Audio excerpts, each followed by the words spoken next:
بسم الله الرحمن الرحيم. السلام عليكم ورحمة الله. Today we have a session for chest imaging. We are greatly thankful to our great Professor Dr. Yusriya Sabri, head of chest imaging at Qasr Al-Aini, Cairo University. Thank you very much, Dr. Yusriya, for participating with us for this, inshallah, very nice and very useful lectures. You can start now, Dr. Yusriya.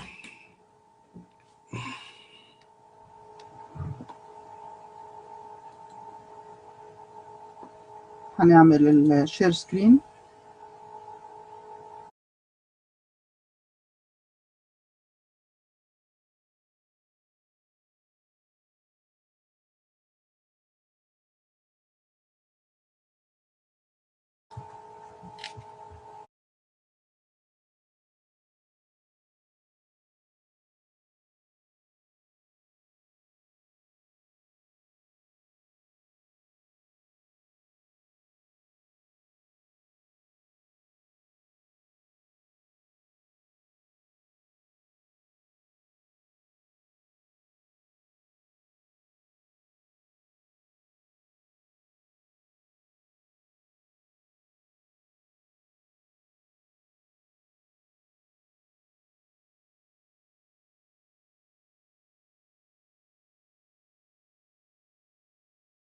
To start with, I would like to thank Professor Hisham Sheikh for arranging this lecture, and I would thank all my dear colleagues who have shared in it in the previous sessions.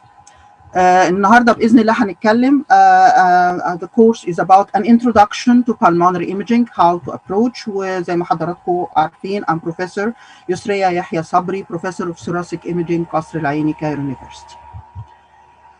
Objectives. To start with, after the course, the attendant should know the following: A, quick anatomy review, normal variants, focal and multifocal well-defined lung lesions, fibrosis, consolidation, collapse, opaque hemithorax, hyperlucent hemithorax, chronic diffuse infiltrative lung disease, airway disease, and pleural lesions. Pleural lesions that we're going to discuss is effusion, pneumothorax, hydropneumothorax, malignant pleural lesions, fibrosis, and calcification. Now, to start with, we're going to go through a quick anatomy review. Anatomy is a main tool for radiologist. مش حاجة خدها وامتحن فيها وخلاص, ده يعني it's one of the main tools. To start, we have this chest X-ray PA view. الchest X-ray PA view ده عندنا ممكن أوصف الليجن zonal wise, which is an easy way. ده الأبر ده الفيرست ريب anterior part بتاعه. اول 2 ribs ده upper zone, من 2 ل 4 ribs anterior, this is the middle zone. Below the 4th rib anterior, this is the lower zone.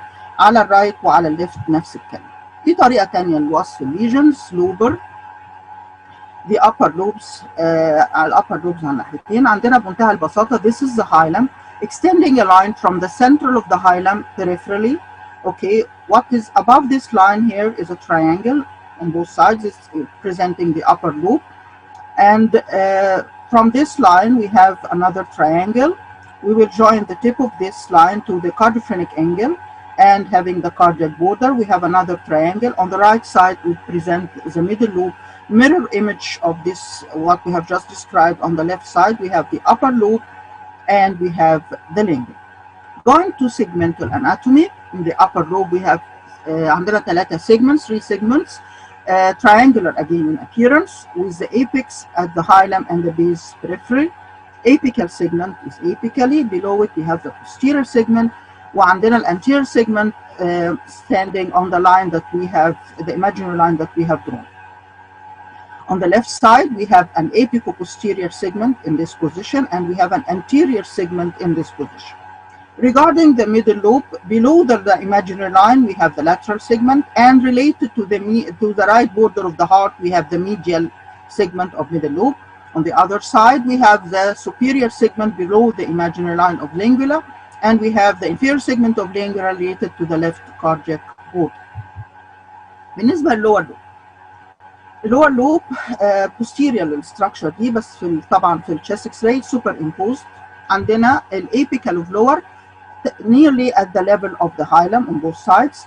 The lateral basal segment موجودة في البوستفينيك angle. عندنا في الازايجواسوفيجيال recess في الميديال basal segment which will be mostly below behind the heart, while on the left side behind the heart we have the posterior basal segment. The posterior basal segment of the right lower lobe is beside the medial basal here, and the rest of the lower lobe is mostly this anterior basal segment. What about the lateral film? Main indication of lateral film is to localize a lesion, confirm the presence and to localize the lesion. من الحاجات اللي يعني في بعض الناس بتبقى يعني بتحب تسأل عليها قوي حكاية the right lateral left lateral. Actually the routine lateral that should be done زي ال PA is routine. الروتين lateral is a left lateral. طب أعرف منين right lateral left lateral والكلام ده؟ في حاجات كتيرة، بس أنا the easiest way is أول حاجة I identify the cupula. The cupula that I can see all through لحد قدام, this is the right cupula. The cupula that is obscured by the heart is anterior, this is the left cupula. So this is the right cupula and this is the left cupula. بشوف مين فيهم أعلى ورا. هنا الليفت أعلى ورا يبقى ده left lateral، هنا الرايت أعلى ورا this is the right lateral cupula. This is the easiest way to identify which lateral is this. Sometimes actually it's very difficult, but يعني if they can be seen separately you can identify it. Quick review بقى للCT anatomy. طبعا anatomy بتاع اللنج بنبص عليه في اللنج ويند، بس عندنا 2 لاند ماركس مهمين جدا في الميدياستاينم بتخليني اقدر اعرف الليفل بتاعي. اللاند مارك الاولانيه ان انا اشوف الايرواي البلاك اللي موجود في الميدياستاينم. طول ما انا شايفه airway في الميدياستاينم I'm having upper lobes on both sides. الupper lobe فوق خالص في الكاتس الفوقانيه خالص are apical segment. Then I have بعد كده عندي upper lobe anterior segment, anteriorly, posterior segment, posterior, and an apical segment in the middle. While on the left, anterior segment and apico-posterior segment. Right. Then we have the fissures. بعد كده few levels, a few cuts later, we have the major fissure appear. Once we have the major fissure, بقى عندنا apical of lower on both sides. Once we have apical of lower, we no more have apical of upper. هيبقى عندنا anterior, posterior, major fissure and apical of lower، وهنا anterior وهو السيجمنت هنا اسمها apico-posterior. تمام. وبعدين apical of lower. خلصنا الايرواي، يبقى خلصنا الابر لوبس. عندنا ميدل لوب اهو هنا اهو، ادي الكونفيجريشن الراوندد configuration of the heart. على طول بقى عندي هنا anterior, this is the middle lobe, and here we have the lingula. The medial of middle is the segment beside the heart, and the inferior of lingula is the segment here beside the heart. Behind the fissure, ورا الفيشر major fissure بقى عندنا البيزل segments of lobe which are very easy to know. anterior basal هتبقى قدام، والposterior basal هتبقى ورا، والmedial basal in the azygoesophageal recess. Here we have the anterior basal and the posterior basal. طب where is the lateral basal? We have said من ال PA film ان lateral basal موجودة في البلورال ريسس، فهتبقى تحت شويه، هتبقى اول ما يبان البلورال ريسسز هيبقى عندنا هنا anterior basal, posterior basal, medial, lateral basal اهي بتبتدي تبان تحت، وهنا عندنا anterior basal, posterior basal and lateral basal. يبقى اللاند ماركس بتاعتي هي الاير واي والكونفيجريشن بتاع الهارت. نكمل بعد كده. This is a normal HRCT in a 35-year-old female patient. هنا مهم قوي نبص على التراكيا. التراكيا configuration, if I have a rounded or oval trachea, this is an inspiratory phase. This is a proper CT. يبقى أول حاجة عشان أعرف inspiratory phase، لأن الإكسبيريشن والبتاع بيبقى فيه fallacies في الدايجنوز. الحاجة الثانية I should compare the lucency of the trachea to that of the lung. Both are black, but there is a discrepancy in the blackness. لو اللنج نفس اللوسنسي بتاع التراكيا this means I'm having a hyperlucent lung. ده في الهارزوش. طيب بعد كده الفيشرز مهم جدا، ده conventional CT study.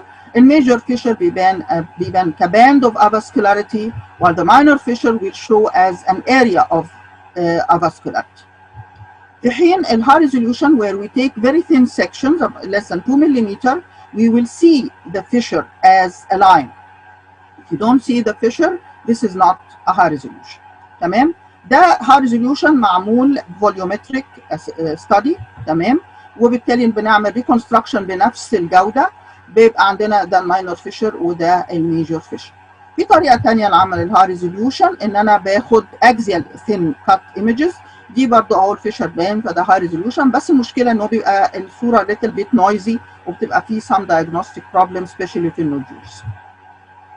بعد كده الفاريانت، ذا كومنست فاريانت اللي احنا بنلتقي بيه هو الازايجوس لوب فيشر زي ما حضراتكم بتشوفوه ده منظره في البلين فيلم وده منظره في السي تي. other uncommon variants ممكن بتتشاف في الريكونستراكتد ايمجز بالذات، ده السوبيريور اكسسوري فيشر كاكزامبل اللي هو بيفصل الميديا السوبيريور او الابيكال سيجمنت اوف لور من البيزل. نبتدي بقى نابروتش اللونج ليجنز. الدخله بتاعتنا اللونج ليجن is a practical approach meaning I'm not going to say congenital traumatic inflammatory مش عارفه ايه، لا، لما بتبص على فيلم او حاله ما بتطلعش تقول لك انا congenital ولا inflammatory، بتشوف ليجن وبتبتدي تفكر الليجن ده possibilities بتاعته. فاحنا هنابروتش ليجن وايز. اول حاجه focal and multifocal lesion. I'm seeing a focal or multifocal lesion. طيب الليجن اللي احنا هنتكلم عليه we're going to describe now, we're going to discuss اللي في دماغنا دلوقتي انه I'm discussing a well-defined lesion. Well-defined lesion اللي we are approaching is I'm dealing with a circle. I'm dealing with a round lesion. well-defined اللي هنبتدي بيه هي well-defined opacity lesion أبيض and rounded. If it's more than 3 centimeter, I'm discussing a mass. Less than 3 centimeter, I'm discussing a nodule. Millimetric, I'm discussing a micronodule. A millimetric هنا I mean about 3 to 7 millimeters تقريبا. طيب to start with the male، يعني ايه الابروتش بعد كده؟ خلاص لقينا ان انا عندي well defined lesion. اول حاجه بشوف السايز، تاني حاجه البيشنت نفسه، الايدج مهم جدا، في الايدج والجندر والكلام ده بيهمني جدا في ان انا ابروسيد بعد كده افكر في الديفرنشال دايجنوز. المورفولوجي اوف ليجن زي ما هنيجي دلوقتي، المورفولوجي اوف ليجن في اللانج ويندو او في الاكس راي، التيشو كاركترايزيشن وده بيستدعي ان انا ابص على ميدياستاينال ويندو في السي تي. طيب let us proceed. اول حاجه ادي الليجن في اماس ليجن في الليفت ابر زون او ممكن نقول ان عندنا في الليفت ابر لوب.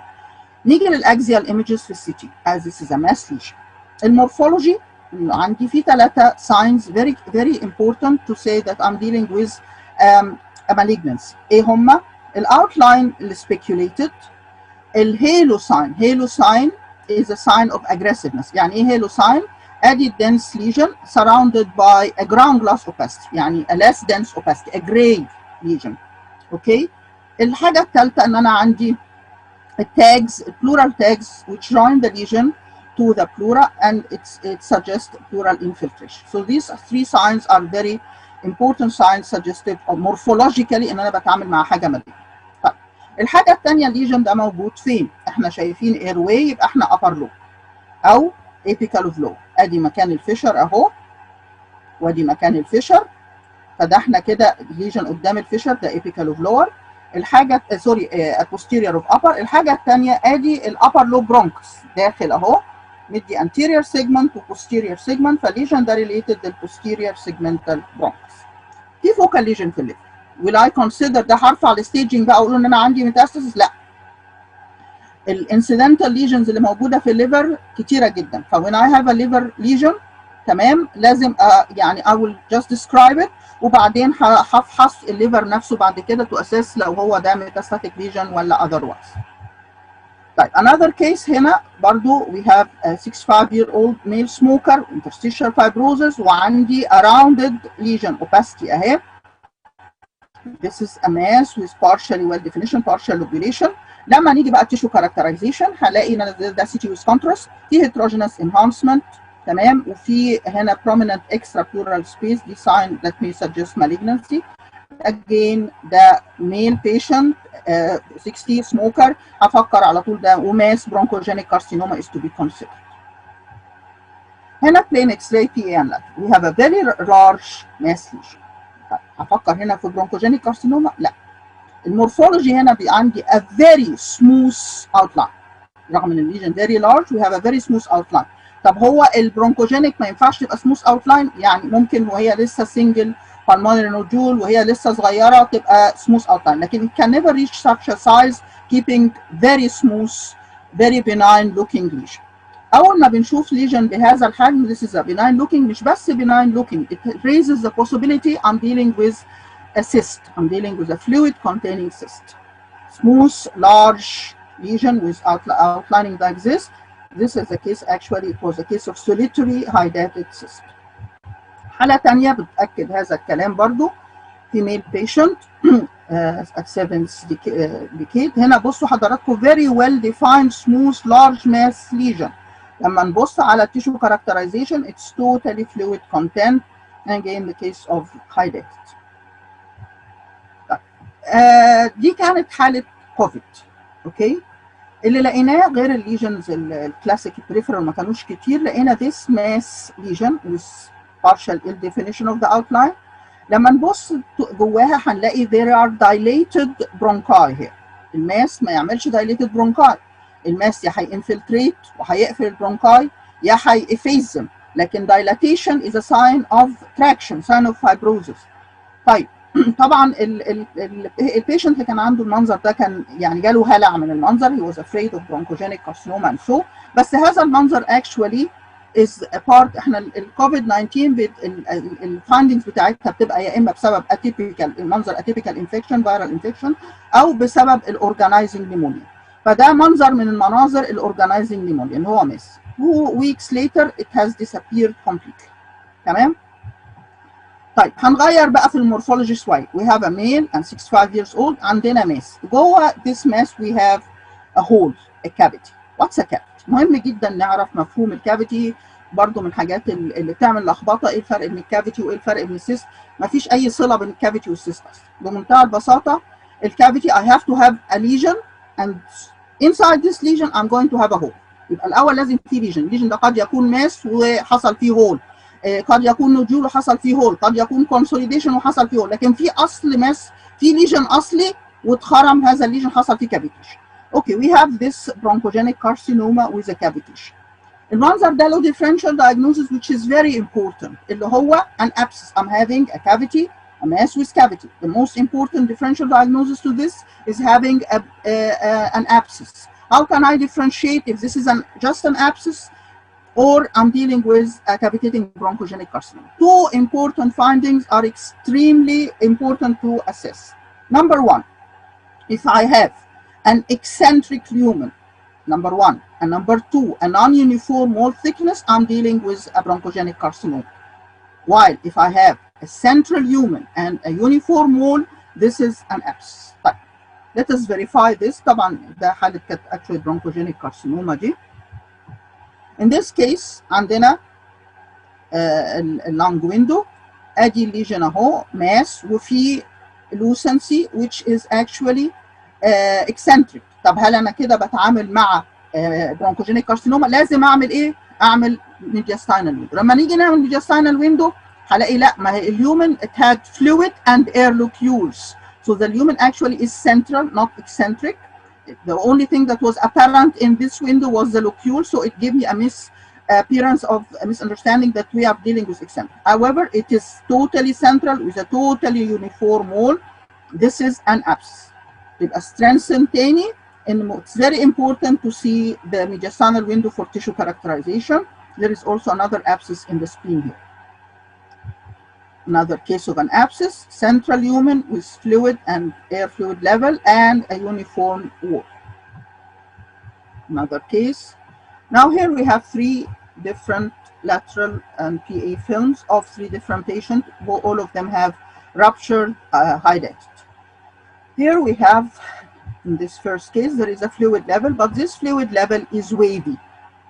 The wavy fluid level is what we call the water lily sign, and it presents rupture in a leg. طب هل الwater lily sign is diagnostic only of hydatid disease? No, it's not.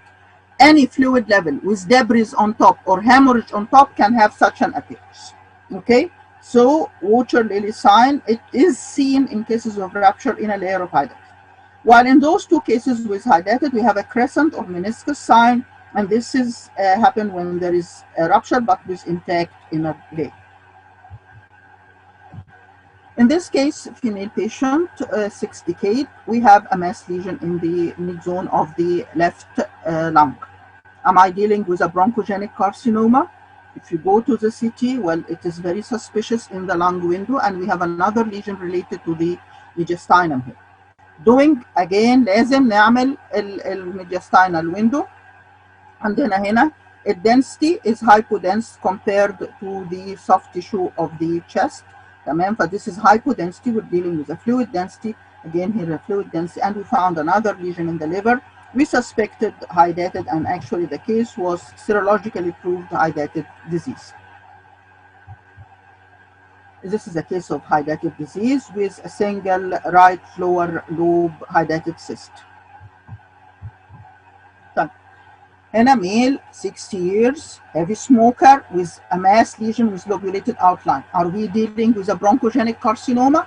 What should do what? To see tissue characterization, لازم أبص على الميدياستاينال window. Mediastinal window وراني heavily calcified lesion that can only be a calcified granuloma.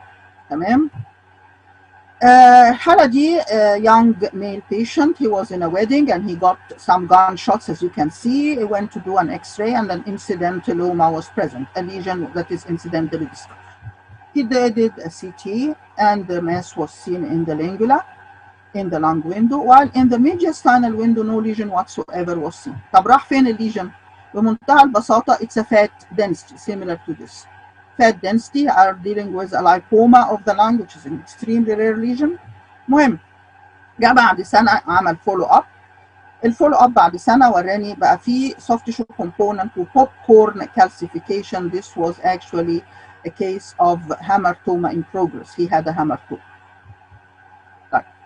Now we have a very characteristic lesion, very interesting one. We have a peripheral lesion with a lobulated outline, with vessels supplying this lesion. The most important thing about this lesion is the vessels supplying it are very prominent. طب نعرف منين ان الvessel دي prominent وعندنا measurement؟ لا, we compare to the other side.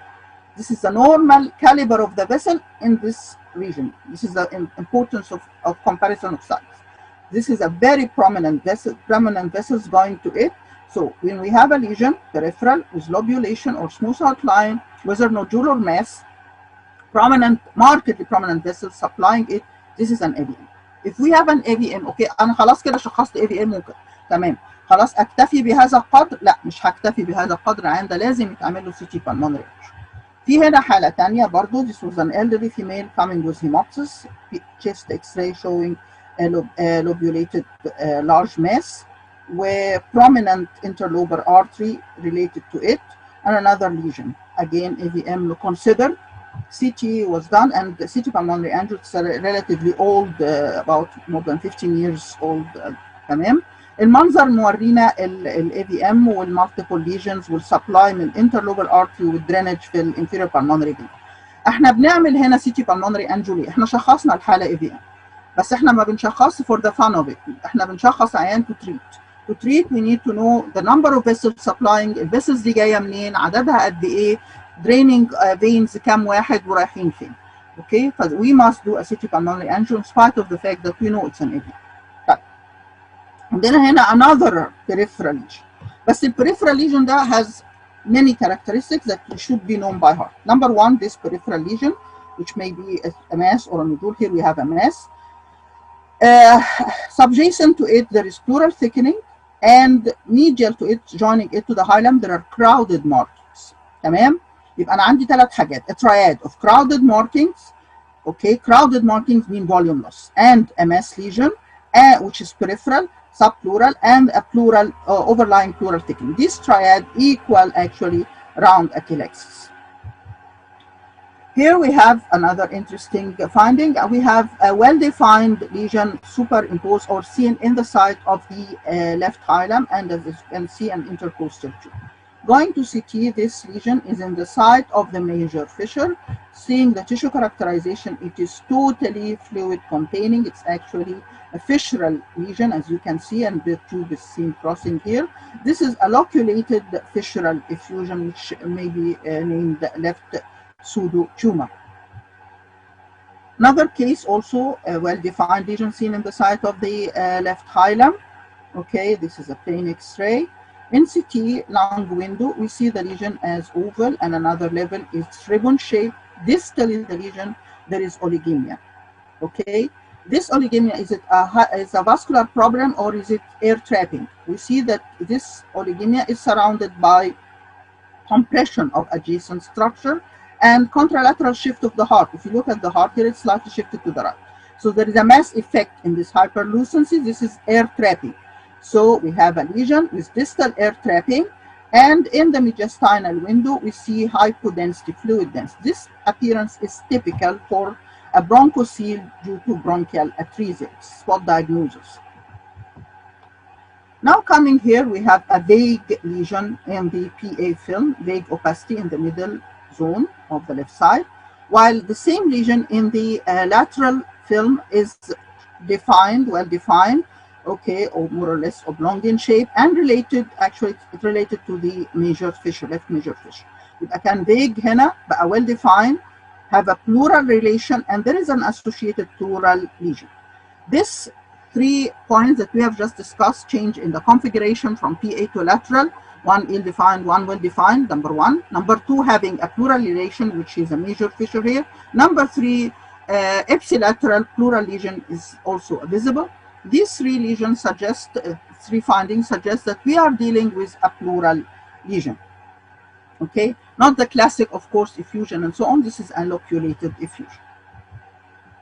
هننقل بقى نقلة تانية. We'll shift to another thing. Now we've finished with masses. We're going to go to nodules. This is a case, we have a calcified lymph nodes, a thing that we all see all the time in the hilum, and associated with a calcified Gons focus here. Okay, this is right calcified primary pulmonary complex. It's one of the common findings that we may see. In CT, another patient with calcification in the hilum and a calcified nodule in the lung, again calcified primary complex. This patient had a scar in the right upper lobe, okay, with decreased volume of the upper lobe. As you see, the fissure is shifted. This scar is actually is rather suspicious, have a rather suspicious look. Okay, it was associated nodules spread in both lung fields and thickening of the fissure. In the mediastinal window, it is of soft tissue density. There is also, as you can see, calcifications here. It's healed tuberculosis. Patient had a history of healed tuberculosis. Okay, but still the scar is very suspicious. PET CT was done, and as you can see here, part of it has hypermetabolic activity, had tracer uptake. Okay. And this suggested a scar, a carcinoma, which was proved to be an adenocarcinoma. Okay. Here we have a patient coming with hemoptysis. Lung window showed a subsolid nodule, as you can see, partially solid, partially ground glass. Okay, partial of it is of soft tissue density in the mediastinal vein. PET CT was recommended for this patient, and actually it was done and referred to me, because they didn't find any uptake in the lesion. So the question I was asked, there is no uptake, is this, are we dealing with an inflammatory process or dealing with sarcoid or whatever, what is this lesion? Well, actually, if it was inflammatory, there would have been some uptake. No uptake means scarring. No, this is not the appearance of scarring, but there is a lesion, subsolid, which didn't take any tracer in the PET CT. This is very suggestive of adenocarcinoma in situ, and the case was proved to be an adenocarcinoma in situ.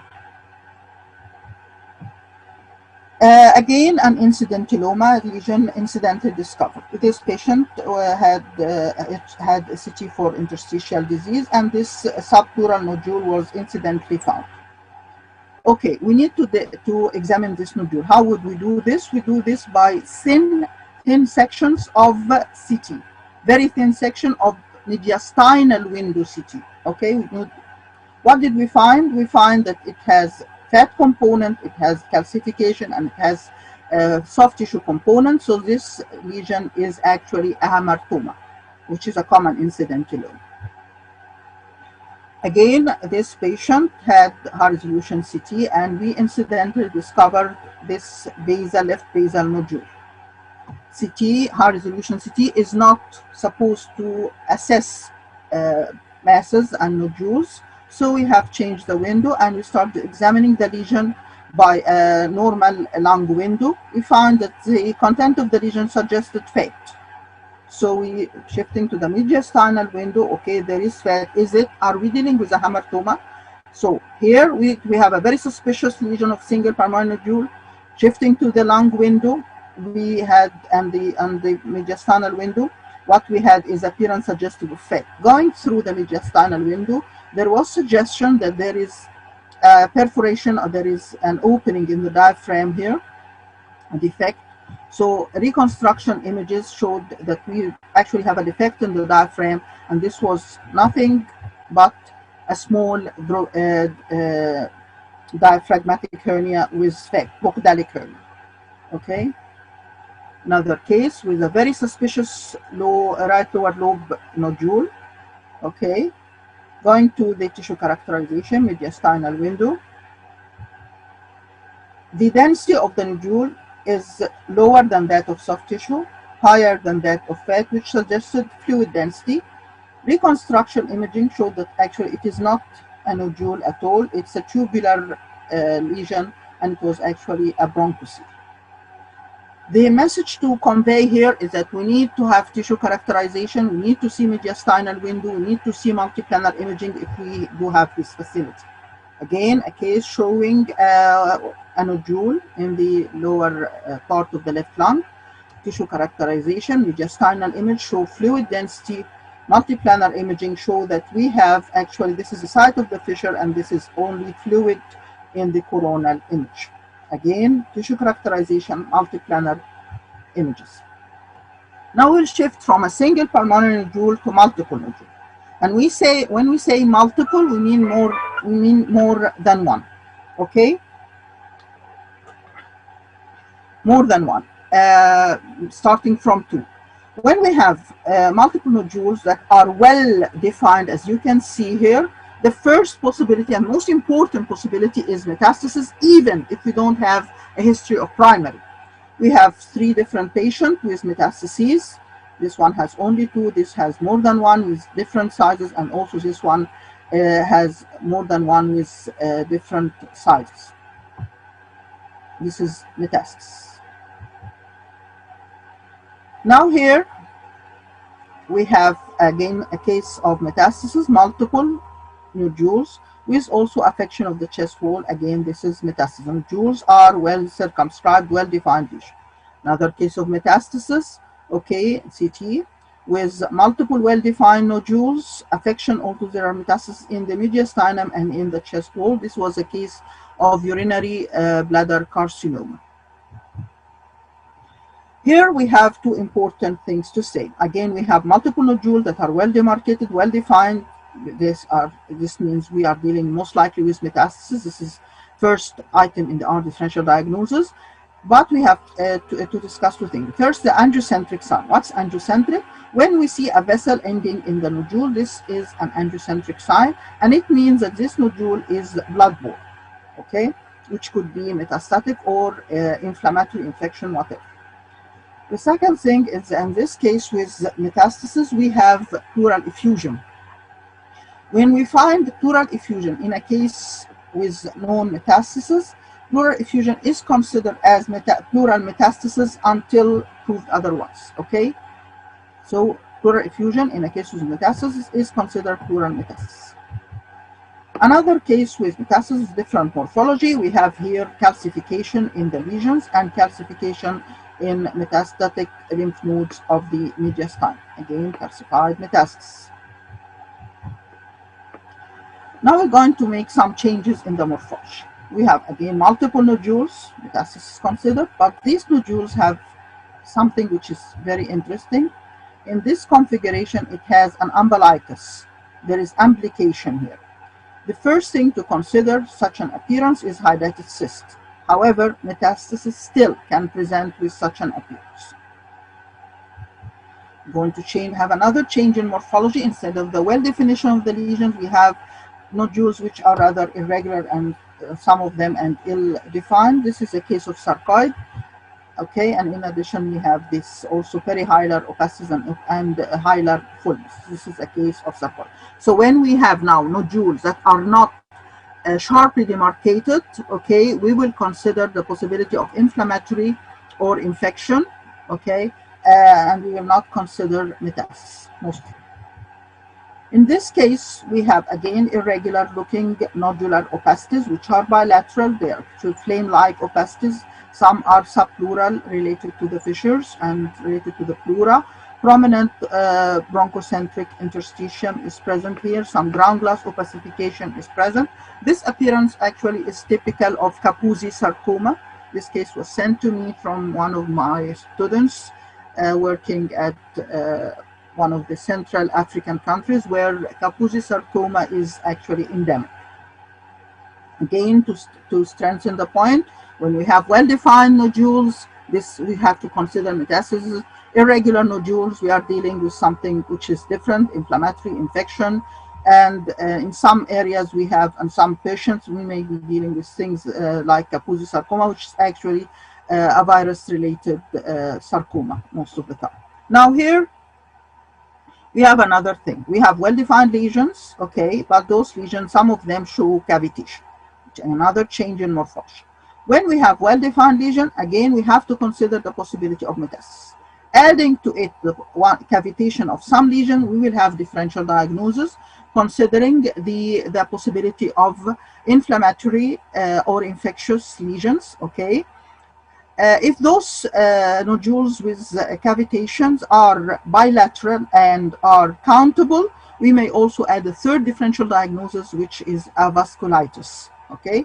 Here we have nodules which are well defined and some of them showing cavitation. So we have the three possibilities. Actually, in this case, it was a female 62-year-old with brain deposit. They were looking for primary, chest CT was done and it didn't find a primary, but found metastasis with cavitation, as you see.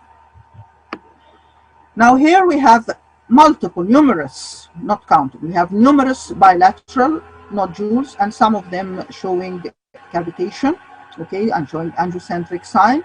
Here we have the possibility of metastasis versus an inflammatory or infectious process. This is, okay. Actually, we had the history, female 9 years old with neglected inflamed fracture, and these are pyemic abscesses. In this case, this was a female patient with male patient, with chronic renal failure, and we find the bilateral multiple nodular opastus, as you can see, with cavitation. Some of them are rather bizarre in appearance. We considered infection, or typical infection, and it was a proved case of Aspergillus fumigatus infection.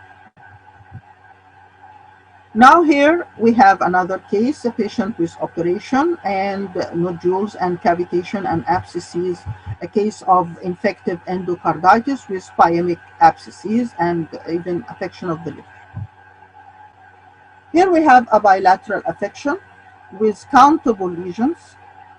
Some of them are smooth, but some of them are not, okay, and there are cavitation. Having irregular nodules, as we can see here, will most likely we are not dealing with metastasis, we're dealing with an inflammatory process, infectious process, versus vasculitis. This case, in 27-year-old patient, it was proved to be a case of Wegener granulomatosis. Nodules, cavitation, irregular nodules, bilateral, countable. A very strange appearance here, and a rule in medicine in general, not only in radiology: don't panic. Don't panic. Just look properly and try to assess the problem you're dealing with. Those are actually, we have nodules here, and those nodules are cavitating. Some of them are bizarre and complex appearance. They are bilateral and they are countable. We may be dealing with atypical infection versus a case of vasculitis. Again, this was a case of Wegener granulomatosis. Here we have cavity lesions, multiple cavity lesions, scarring and nodules, and we have a parenchymal bands on the left basal area here. Parenchymal band is a linear opacity reaching to the pleura. It represents scarring, so we have mostly scarring and nodules, okay, and cavitation. Bilateral and countable. Vasculitis considered versus a post-inflammatory process. Upper abdominal images show this lesion related to the left kidney, subcapsular lesion in the left kidney. This was actually a case of Wegener granulomatosis where they tried to take a blind biopsy from the left kidney. Now in this case, which is a very interesting one actually, you might also get puzzled with the findings. Some may say we have bronchitis. Actually, the bronchi are totally normal and we have numerous lesions. This cannot be bronchitis. If you look at the periphery, we will see nodular lesions and they're very clear periphery on the right side. And then we go and we will find that some of the nodules are cavitating. So we have multiple nodules, okay, with some of them or most of them are cavitating. If we look at the coronary reconstruction images, we'll see that these lesions are upper lobar in distribution. So we have bilateral, fairly symmetrical disease. Okay, and we will come to this later, having signs of interstitial disease or chronic diffuse infiltrative. The lesion here is nodules with cavitation. This case was a case of pulmonary Langerhans cell histiocytosis. Pulmonary Langerhans cell histiocytosis starts by being nodules, okay, centrilobular in position, and then they cavitate and they change into cysts. We usually see them in the phase of being cysts, upper lobar cysts, rather than this early phase of nodules and cavitation.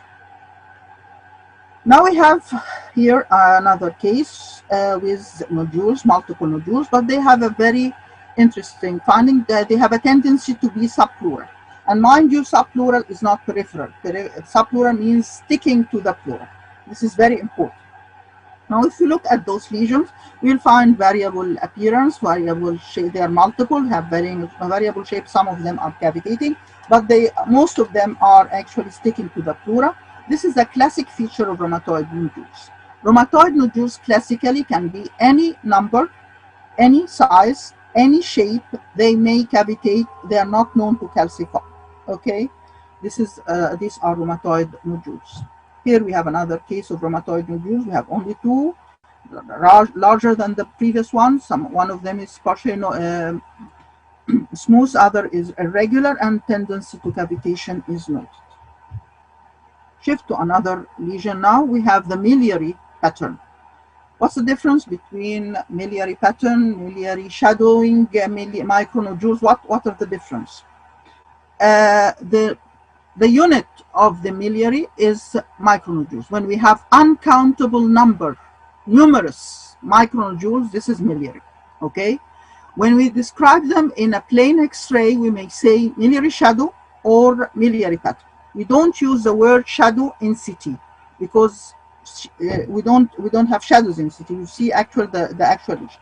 So in CT, this is miliary pattern. In plain X-ray, it's miliary shadowing or miliary pattern. This is miliary, which means I'm having numerous micronodules.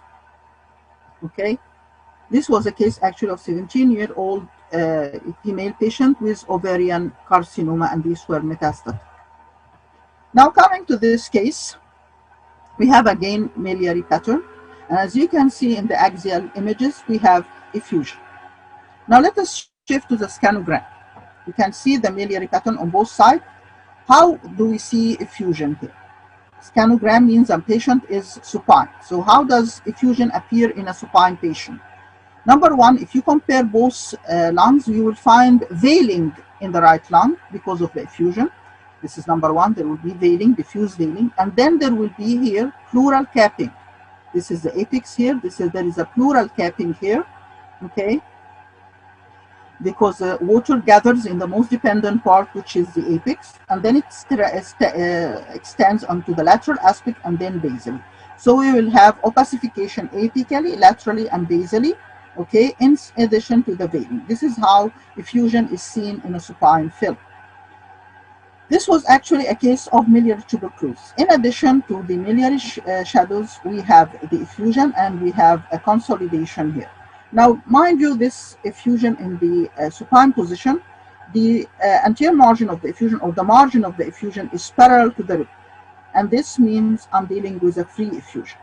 It is exactly parallel to the concavity of the ribs where it is present, okay?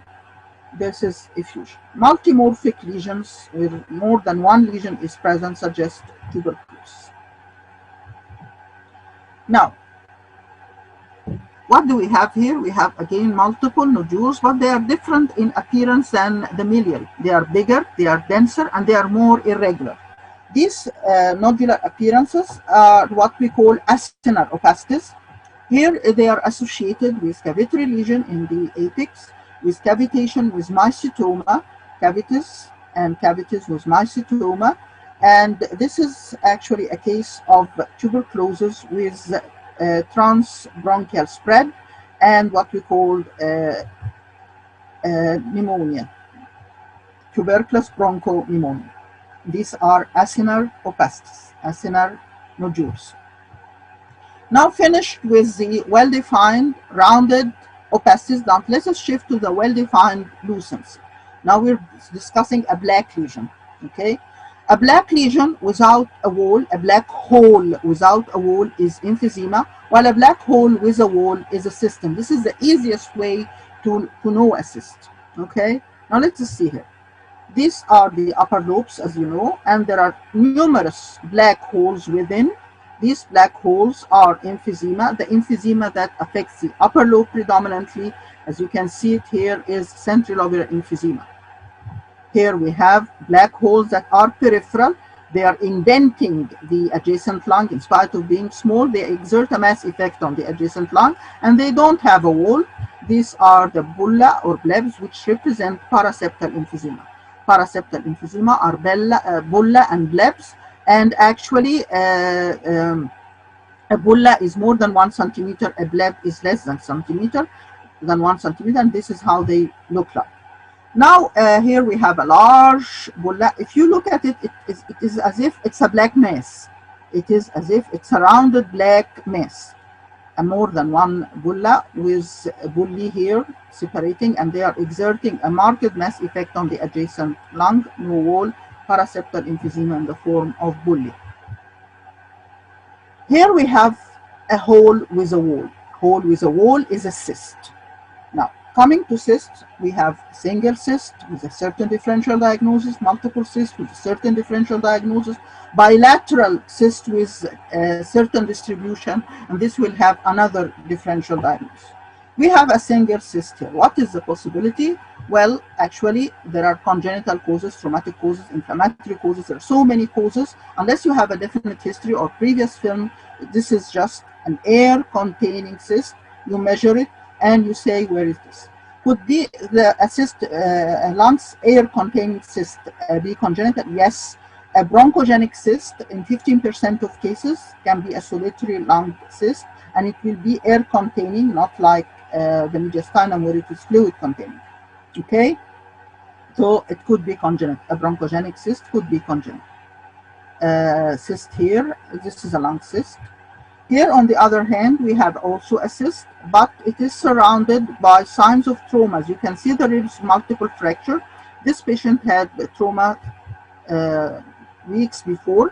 Actually, he had a laceration, and this was a post-laceration cyst.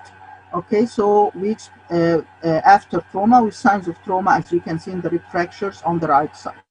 So, cyst may be post-laceration. Here, their cyst was healing infarction. When a patient have an infarction, it might heal by total resolution or leaving a nodule, a fibrotic nodule, or a fibrotic parenchymal band, or leaving a cyst, as you can see here. This is a cyst which is post-infarction. Now here we have an interesting fact. We have multiple cysts. Why are these cysts? Again, to remind you, holes with walls. Okay? What is the etiology? What is the cause here? If you look at the lung surrounding those cysts, you'll find oligemia. There is no proper vessel in these lungs. Cysts surrounded by oligemia suggests this is actually equals cystic bronchitis. Why should cystic bronchiectasis be surrounded by such oligemia? Because this part of the lung is not functioning properly, so it is not supplied properly by blood supply. Now, what do we have here? We have cysts, what looks like multiple cysts with intervening bands and opacification. This lesion here in the upper lobe is associated with shift of the mediastinum towards it. So we have multiple cysts with ipsilateral shift. Ipsilateral shift of the mediastinum means this lesion is associated with volume loss. So we have a lung with volume loss. That means we have a collapse. Okay, the collapse that looks like this is what we call cicatricial collapse. Cicatricial means fibrotic collapse caused by fibrosis. So this is cicatricial collapse. Now we have a similar appearance here, multiple what looks like cystic, a bizarre shaped cystic lesion together with opacities in between. But here we have shift of the mediastinum, of the fissure. There is mass effect here. The fissure is displaced by the lesion. This lesion actually could be lobar, and in this case, it could be segmental, it could be subsegmental, it could affect the whole lung. This is a congenital pulmonary airway malformation. It looks like this. It has another name, congenital cystic, which is the old name, congenital cystic adenomatoid malformation, and it is one of the congenital lesions that we see in adults. Now again, we have here bilateral cysts. Okay, we have bilateral cysts that are seen in the upper lobe and in lower lobe, so it is dispersed in both lungs, and we have bilateral pneumothorax here. Okay.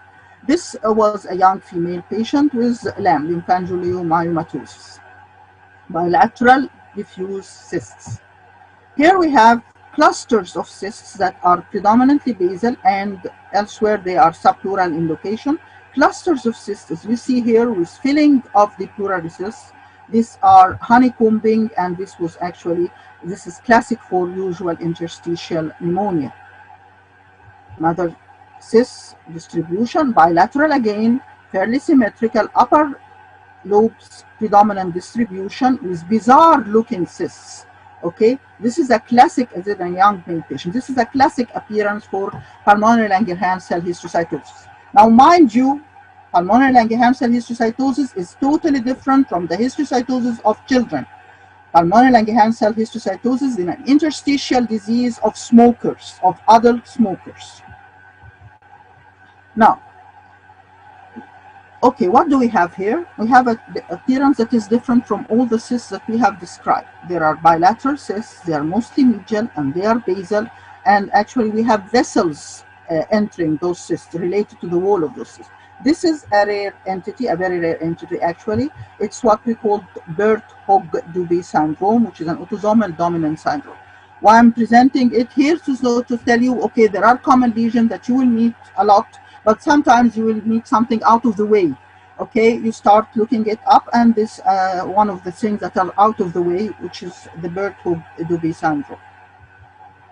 To shift now, we have finished with well-defined lesion. We will shift to opacities that are patchy, that are ill-defined. Touch, we were dealing with fibrosis, collapse, and consolidation. Now, regarding fibrosis, I like to simulate the appearance of fibrosis that you see to a small story where we have a white cloth where a dog has turned it into pieces. Okay, now imagine the white cloth torn into pieces by the dog. Anything that can you imagine that happened to this white cloth, you may see in the pattern of fibrosis.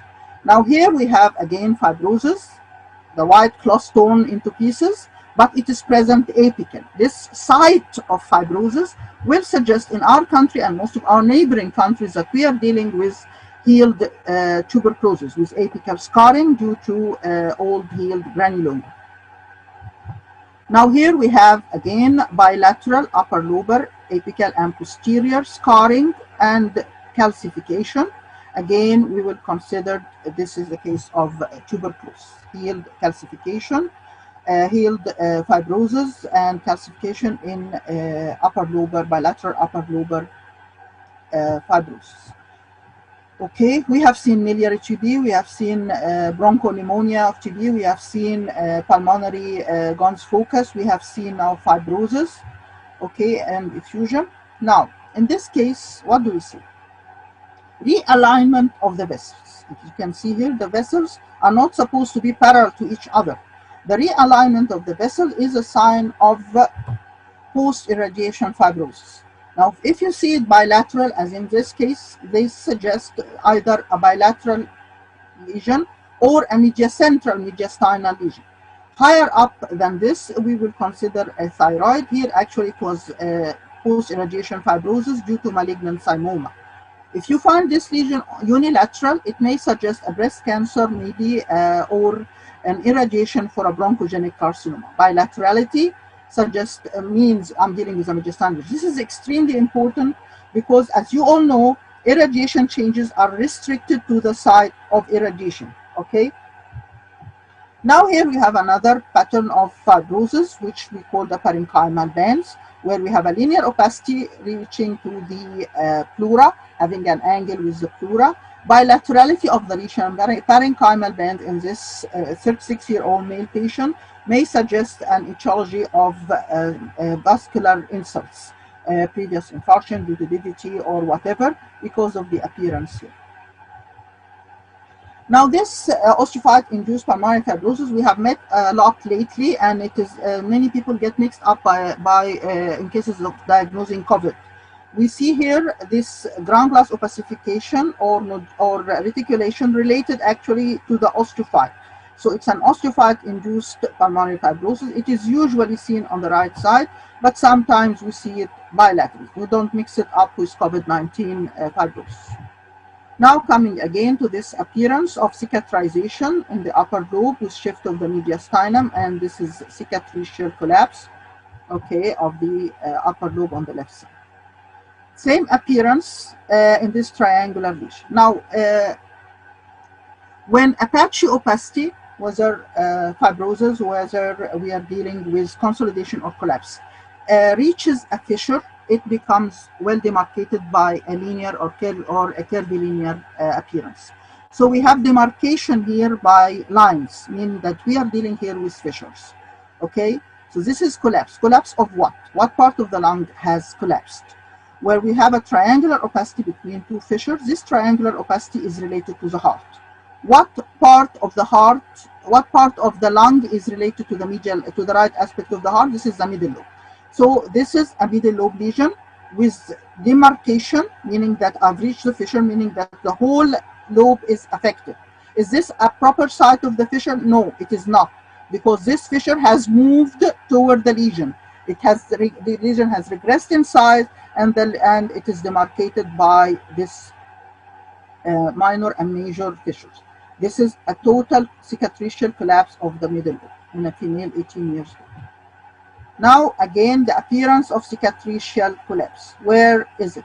Beside the heart, meaning this is a middle lobe lesion, as you can see in the sagittal image. Beside the vertebra, meaning that the lower lobe is also affected, okay, as you can see also in the coronal image. So we have cicatrization, cicatricial collapse of the middle and the lower lobe. Is this the total lobe affected? Yes, it is the total lobe affected. Why do I say so? It's part of the lesion small, because it is demarcated by a line. Demarcation is a fissure, meaning that the lesion has reached the fissure, means all the lobe is affected. So this is cicatricial collapse of middle and lower lobes on the right side. Now we have similar appearance on both sides with sharp demarcation. Sharp demarcation is a fissure, means I'm dealing with the whole lobe. Okay, so we have both upper lobes are collapsed with cicatricial collapse.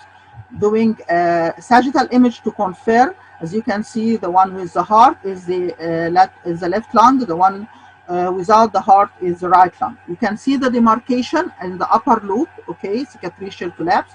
In the right lung, it is demarcated anteriorly and posteriorly because we have minor and major fissure, while in the left lung, it is demarcated only posteriorly because we don't have a fissure between the left upper lobe and the lingua.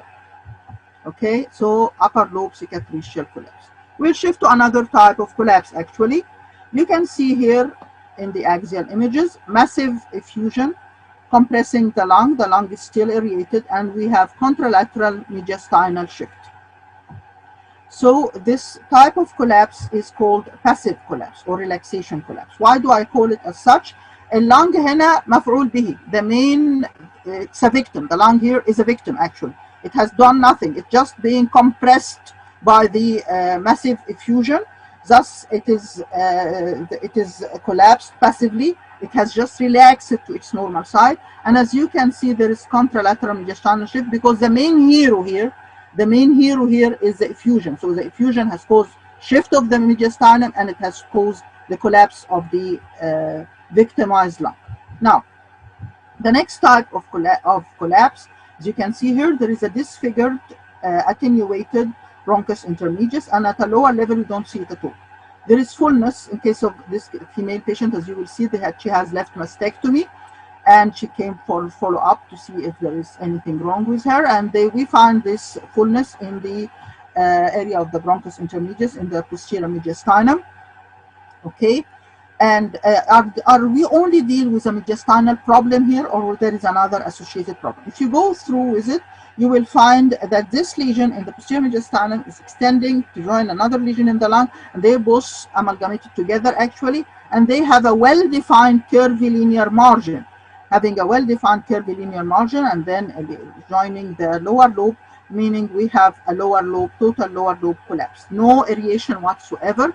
This collapse is due to obstruction, so it's an obstructive collapse, and result of obstruction, there is resorption of the air inside the lobe, so what we call also resorptive collapse. So this is a collapse of the lower lobe due to the lymph nodes in the metastatic lymph nodes in the mediastinum. And there are also metastases elsewhere in the lung. Obstructive or resorptive collapse. So now we have seen cicatricial collapse, okay, due to fibrosis, and it has a very significant, a very special pattern. And we have seen the relaxation collapse, where there is massive pneumothorax, massive effusion, whatever, something causing compression and relaxation of the lung. And we diagnose it by that the effusion is the hero, because we see shift of the mediastinum. Then the obstructive collapse or the resorptive collapse. Finally, we have the final type of collapse. It's not very common in adults. Actually, it is more common in children. And this is what we call the adhesive atelectasis. It is only seen in case of post-irradiation pneumonitis. This is a case of bronchogenic carcinoma with irradiation. And it is, as you can see here, it is restricted to the area of irradiation. This is number one. It seen peripheral in location in the lesion as in the lobe. This is number two. Actually, it looks like consolidation. However, actually, pathological-wise, is this adhesive atelectasis. There are the four types of collapse: cicatricial, resorption, relaxation, and adhesive type. Now we come to an important finding, important item, which how does lobar collapse look like? This is an important item, and it's actually sort of spotting. Now, this is an opacity in the upper zone, terminated by a sharp demarcation. Sharp demarcation of an opacity is a fissure. Okay, linear sharp demarcation is a fissure. Is this a position of the fissure? No, the fissure has shifted toward the lesion. So this means this lesion has volume loss. What is the site? This is definitely the upper lobe. There is no possibility of being anything else. This is upper lobe, the shift of the fissure towards it, retraction of the fissure. This is right upper lobar collapse.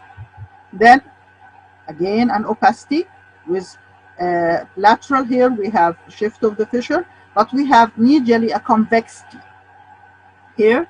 And this is what we call the reverse S sign of Golden, where the collapse is due to a central mass, which is very important. So you can see here two patterns that we have shown: a collapse with total retraction of the fissure, and a collapse with medial bulge, which is the S sign of Golden, suggesting a central mass lesion causing the collapse of the lobe.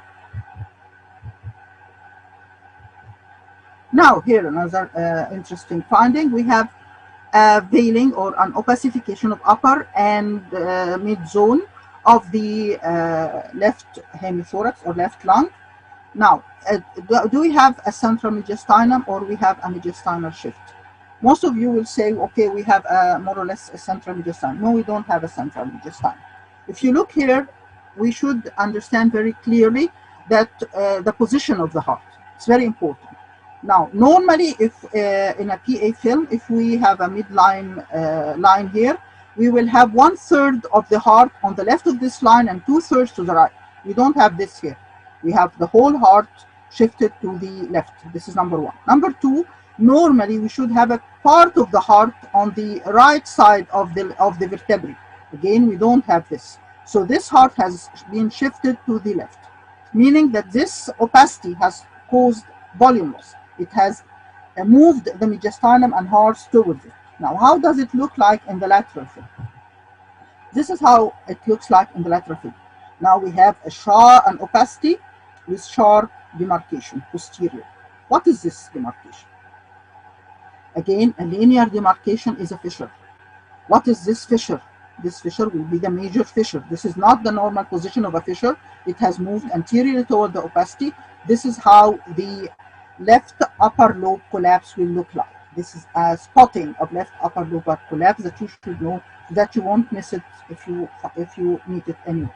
Now, again, you know now that this heart has been shifted to the left side. What caused this shift? Now, if we look here in a penetrated film, we find a retrocardiac triangular opacity. This is a left lower lobe collapse. Now we have seen the patterns of collapse of different lobes, and we here have another lobe. We have an opacity right basal, which obscures the right cardiac border. Right cardiac border is related to what? To the middle lobe. So obscuring right cardiac border will mean we have a middle lobe lesion. This middle lobe lesion in the lateral film, as you see here, has a rather concave margin. So what we're dealing with here is a right middle lobe collapse. To emphasize this finding, we will need to look at these cases. Now look here with me. Bear with me. This is a vague opacification in the PA film. The right cardiac border is clearly seen, okay? And in the lateral film, we have a lentiform biconvex opacity overlapping the heart, okay? And this biconvexity will be equal an insisted effusion of the inferior aspect of the right oblique fissure. So we have the previous lesion, we have a concavity, which means we were dealing and obscuring of the heart, meaning a middle lobe lesion which is collapsed. Here we have no obscuring of the heart border, and biconvexity in the lateral, meaning we have an oculated effusion. In this case, we have now obscuring the cardiac border. We have the definition of the linear definition of the opacity, meaning this is the fissure, minor fissure here, okay, and this is basal opacity, obscure the heart and is delineated superiorly by the minor fissure. In the lateral film, we have a triangular opacity with straight lines. This one, the higher one, the upper one represent the minor fissure, and the lower one represent the oblique fissure. They are not retracted, they are horizontal, and they are smooth, and they are straight.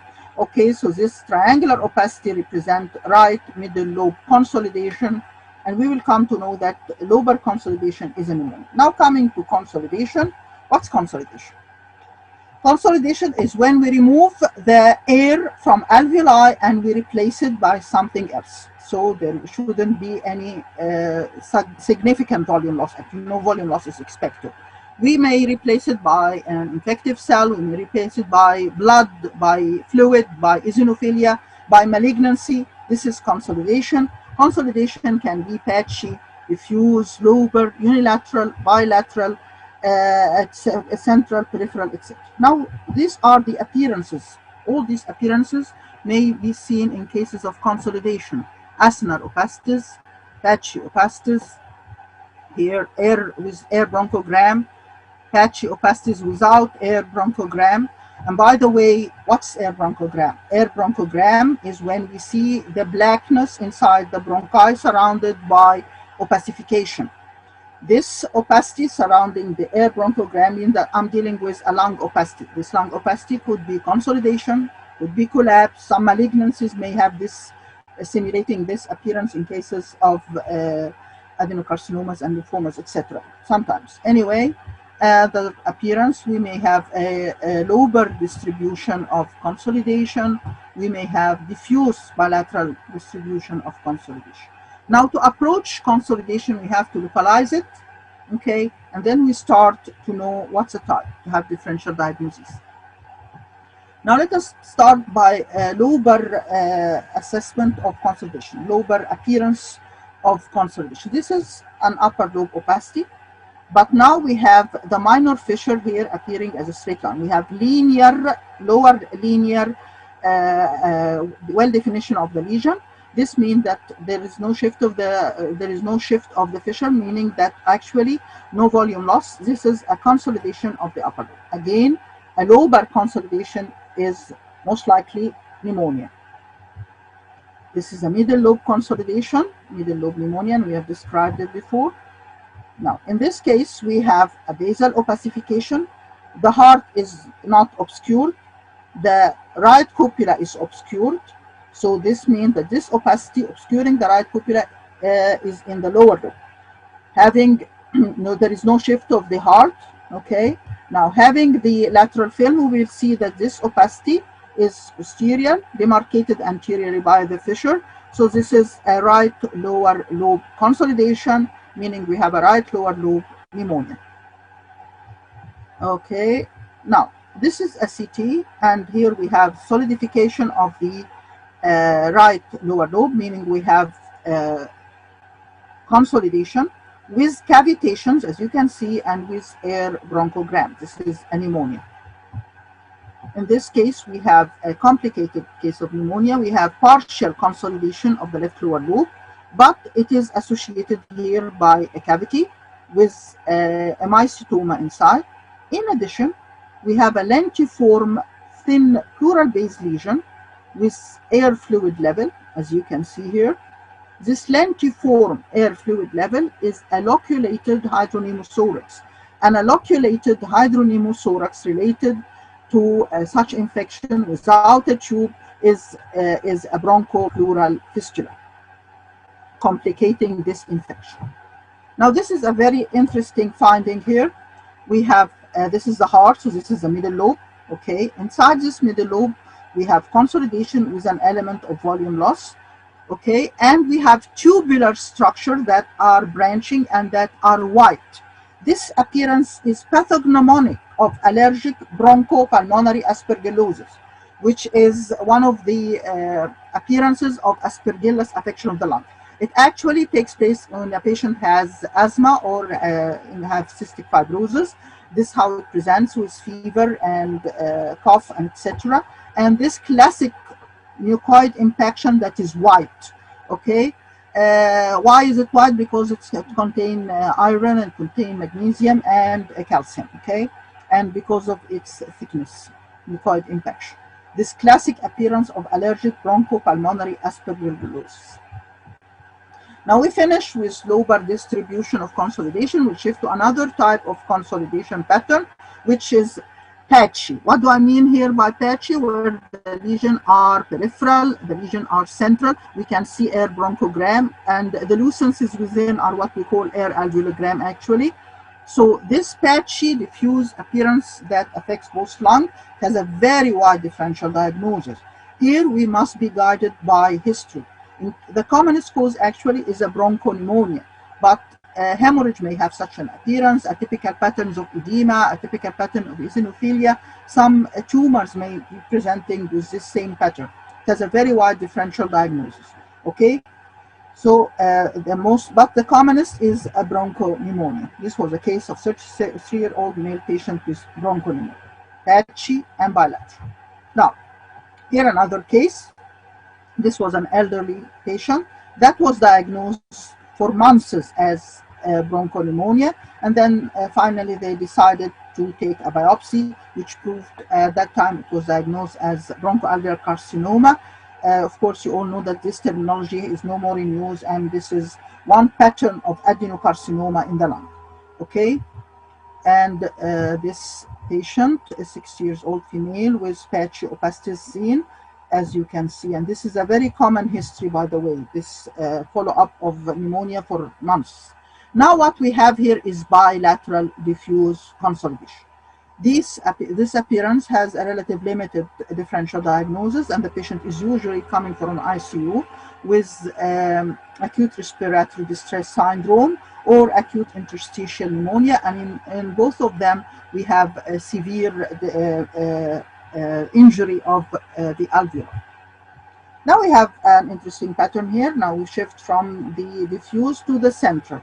As you can see here, there are bilateral central consolidation. You can see the peripheral sparing of the lesion.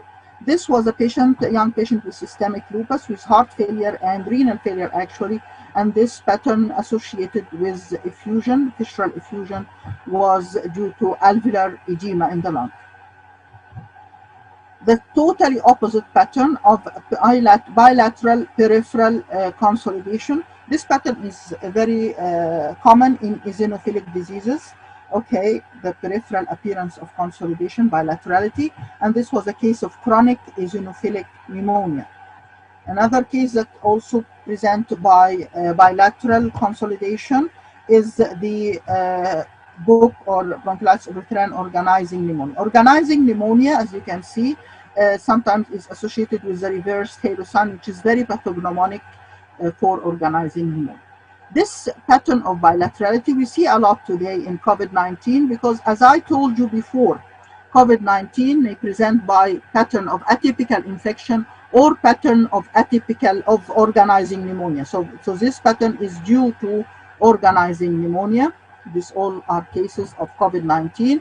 They could be bilateral, and we see a lot of unilateral cases, actually, mild unilateral cases, as in this case.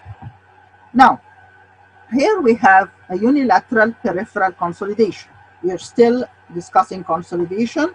We are now discussing peripheral consolidation, and we have shifted from the bilateral to the unilateral. This is a unilateral peripheral consolidation with cavitation, air bronchogram, and a pneumothorax here. This was taken, this CT was done 4 to 5 days post-trauma, and this how laceration will look like.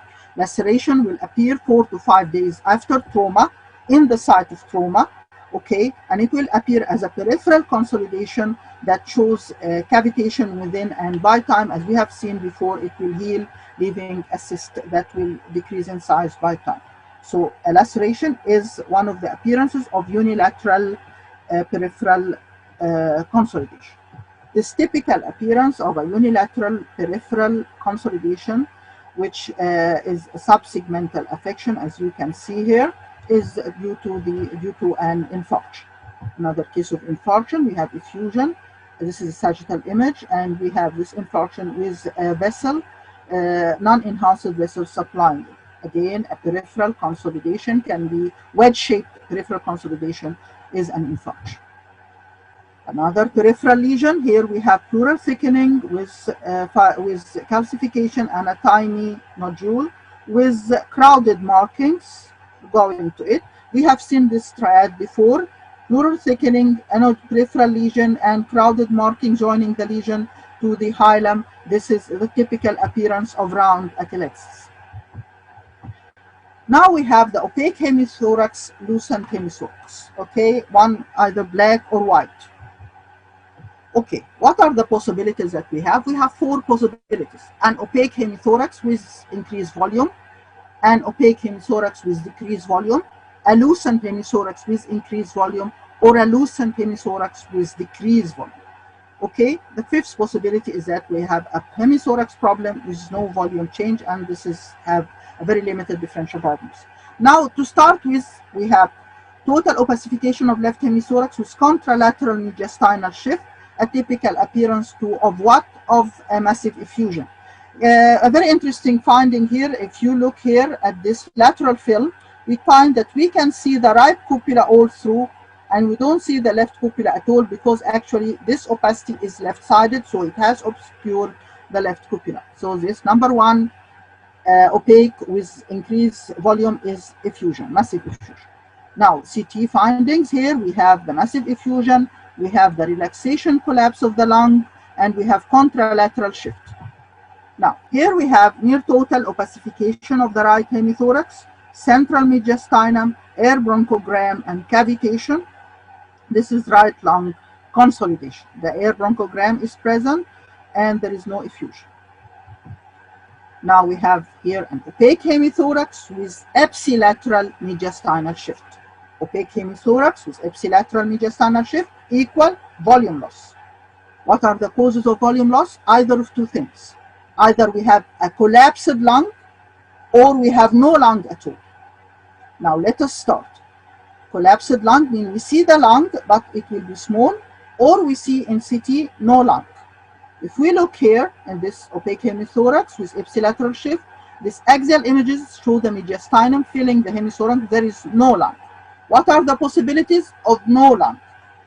Well, either there was a lung and it was removed, or there is a congenitally absent lung. Can we differentiate? Yes, we can. How can we do this? By looking at the bronchial tree. If we see a well-formed bronchial tree, as we can see here, this means that there was a lung here.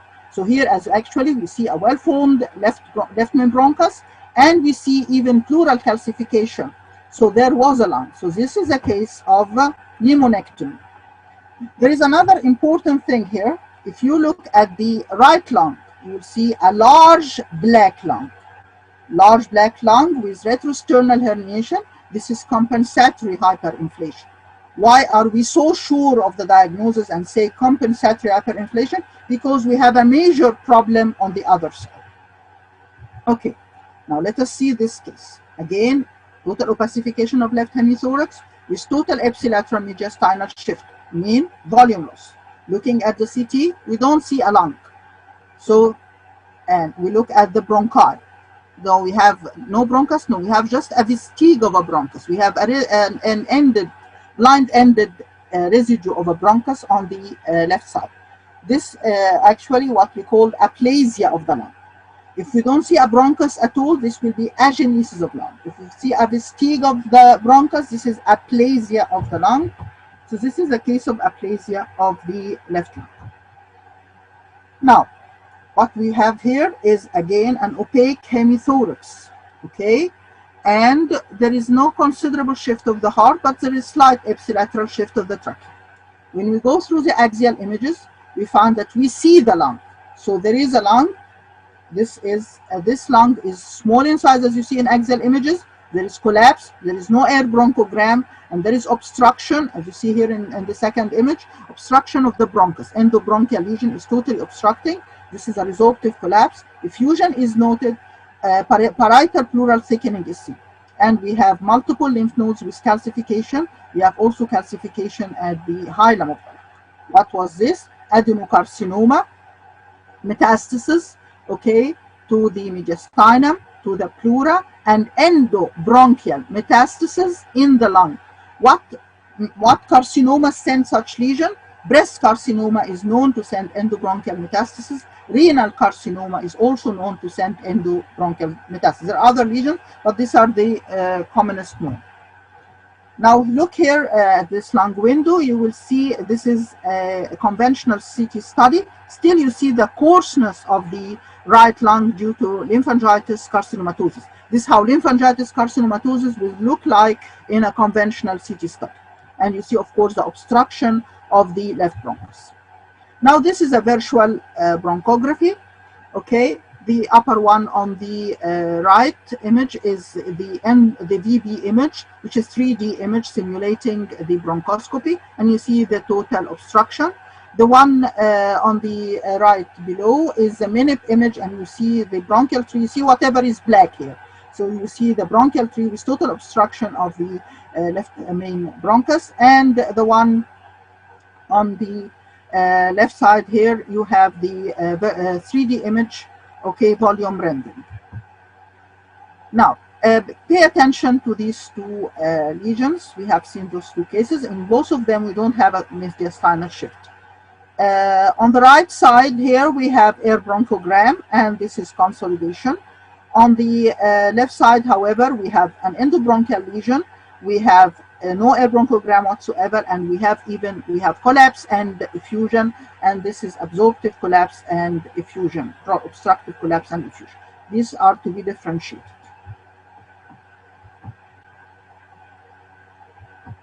Now here we have heterogeneous opacification of the left hemithorax with ipsilateral mediastinal shift. If we look at the axial images, we see also pleural thickening and cicatrization of the lung. Again, this is cicatricial collapse of the whole lung and fibrothorax. Also, we have compensatory hyperinflation of the right lung with retrosternal and retrocardiac herniation, a big black lung.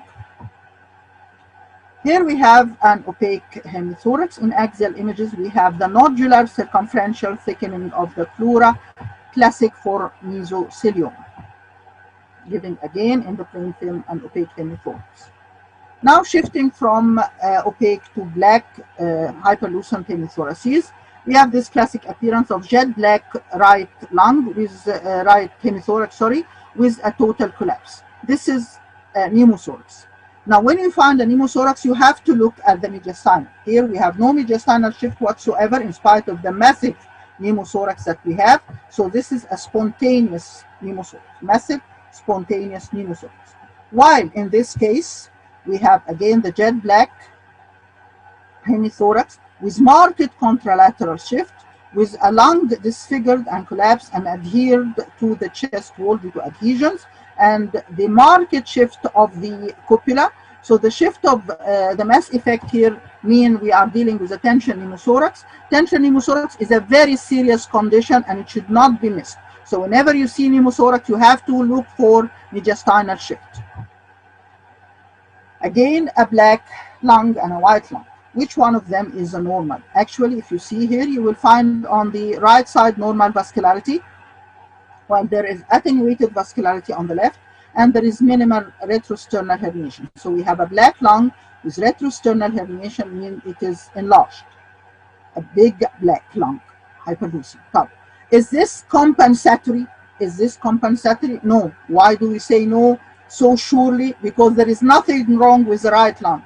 So we have actually two causes to have a big black lung. The first one is compensatory hyperinflation, and this we have a sure diagnosis when you find a massive lesion on the other side. When we don't find a massive lesion on the other side and we have a big black lung or a big black lobe, whatever, we are dealing with emphysema. We are dealing with obstructive emphysema. And in this case, we can see the peanuts. This was a female child that aspirated a foreign body, which are peanuts, and this is obstructive emphysema. This is a very serious diagnosis. In children, it could be due to foreign body. In adults, it could be the early sign of a bronchogenic carcinoma. A big black lung with no evidence of compensation. Now, let us go to small black lungs. Here we have a small hemithorax, as you can see. What are the possible causes? Number one, I should look for a collapsed lobe, which is the case here actually. This is what we've seen before, left lower lobe collapse. So the lung we are seeing is actually only a hyperinflated right lobe. So a small black lung, number one, look for lobar collapse. This is collapsed lower lobe. Number two here, another case, we have again hyperlucent lung that is much smaller than the other one with a hypovascularity in it. What will be the possibility? We have a disfigured heart here. We have a case with lobectomy. You don't diagnose lobectomy unless you have a history. Okay, you don't just go and say this patient has lobectomy in plain films. In CT, you might look for bronchus obstruction, you may look for a fissure that is missing, but here you will just say, if you don't have the history, you will just say we have a small lung which is hyperlucent for clinical correlation. Now what do we have here? We have a small lung on the right side. We have shift of the mediastinum and heart. We have abnormal configuration of the mediastinum and heart. In this is a child actually, you can see the epiphyses here. Okay, now, is this lung only small or is it hypovascular? Well, compare the vessels in the axial images on both sides. You will find that the lung is small and hypovascular, and actually there are some abnormal vessels posteriorly. Why? What has caused this small lung? There is no lobectomy, there is no lobe removal, there is no lobar collapse. What is the cause here of this actually congenital hypoplastic lung? It's a small black lung born as such. We find here, this is the main pulmonary artery and this is the left, they are enlarged. There is no right pulmonary artery. The bronchial arteries are prominent. There are pulmonary circulation in the lung, but they are not coming from the pulmonary artery. They are coming from abnormal ways. Here, this appearance is called proximal interruption of the right pulmonary artery. So the proximal part only is missing. Proximal interruption of right pulmonary artery, it is one of the causes of a hypoplastic lung, okay? Another case here, we have again a small lung, shift of the mediastinum and heart, abnormal configuration, and as you can see here, there is a suspicious vascular structure behind the heart here, okay, scimitar looking actually. And this is a coronal image. This is a scimitar syndrome, is what we call a hypogenetic lung syndrome, which is considered as partial anomalous pulmonary venous trench. Again, a small lung hypoplastic. Now here we have a small lung also, hyperlucent lung, but if we look here, there is nothing wrong with the configuration of the mediastinum, the heart, and there is a normal pulmonary artery, but it is a rather small artery with some calcification noted. This appearance actually we see in Macleod Syndrome or Sjögren syndrome. What is this? Well, it's not a congenital condition. It's a patient having very early in life, he has severe unilateral chest infection or bronchiolitis, okay, and then the lung become later on small with a small vessel supplying it because it's not functioning properly. Now what do we have here? Now we have a hyperlucent hemithorax, okay, but there is no shift of the mediastinum. But if you go to axial images, we find clearly hyperlucent hemithorax with sparse vessels which are attenuated, and we do have here some element of retrosternal herniation. Now we know that a big black lung means obstructive emphysema, but we need to understand why there is no shift of the mediastinum. Going to physics, actually, if there is no shift, there may mean that there is something else balancing this mass effect. If we go to the next images, we find that there is still, they have lung tissue here. So is a hyperlucent, this is not pneumothorax, we have lung here, tissue parenchymal vessels, sparse but present, and we have this lung opacity. The lung opacity is demarcated by a line. A demarcation of a line means this is a fissure. The lung beside the heart is a middle lobe. The lung beside the spine is a lower lobe. They are both delineated by fissure, so we mean we have a middle lobe and lower lobe collapse. This means that all what we see here is an hyperinflated upper lobe. And this was a 21-year-old patient with lobar emphysema. This is congenital lobar emphysema. Actually, this was the preoperative film of the patient after the lobe was removed. He came to us later, but I have made a copy of this study. So this is congenital lobar emphysema. We have only one lobe markedly emphysematous, obstructive emphysema. It's a congenital cause. The presence of the other lobes, some sort of balance the lesion. Now we go to diffuse infiltrative lung disease, which was previously known as interstitial disease. Why is the change of the name, which started at the 90s, by the way? Diffuse infiltrative lung disease is because actually this disease is not essentially totally interstitial. How could I diagnose a bilateral? When will I suspect it as a radiologist? بشوف ايه كراديولوجيست عشان افكر ان انا بتعامل مع interstitial disease او bilateral diffuse infiltrative disease. اول حاجه, first of all, bilaterality. I have to have a bilateral disease that is fairly symmetrical, and it's some sort of have site of predilection. It likes to be somewhere. It's more upper lobar, it's more lower lobar, it's more subpleural, more central, whatever. It have a site of predilection. Okay, the lesions that we meet in such entity of disease, we might see dots, okay, and these dots are called micronodules. We might see strains, and these are either inter or intralobular interstitium. We might see patches, okay, ill-defined opacities. Patches are ill-defined opacities. These opacities, either I cannot see lung marking through them, they what we call consolidation, or I can see lung marking through them, and this is what we call ground glass. So ground glass is an opacity through which I can see lung mark. Or it's a hole with a wall, which are cysts. But cyst here should be bilateral, fairly symmetrical, and have a site of predilection. Now let's proceed. Let us introduce you to cysts, to nodules. Now this is a pattern of central lobular nodules. This is how central lobular nodule may look like, okay, as if we are dealing with stars at night at the sky.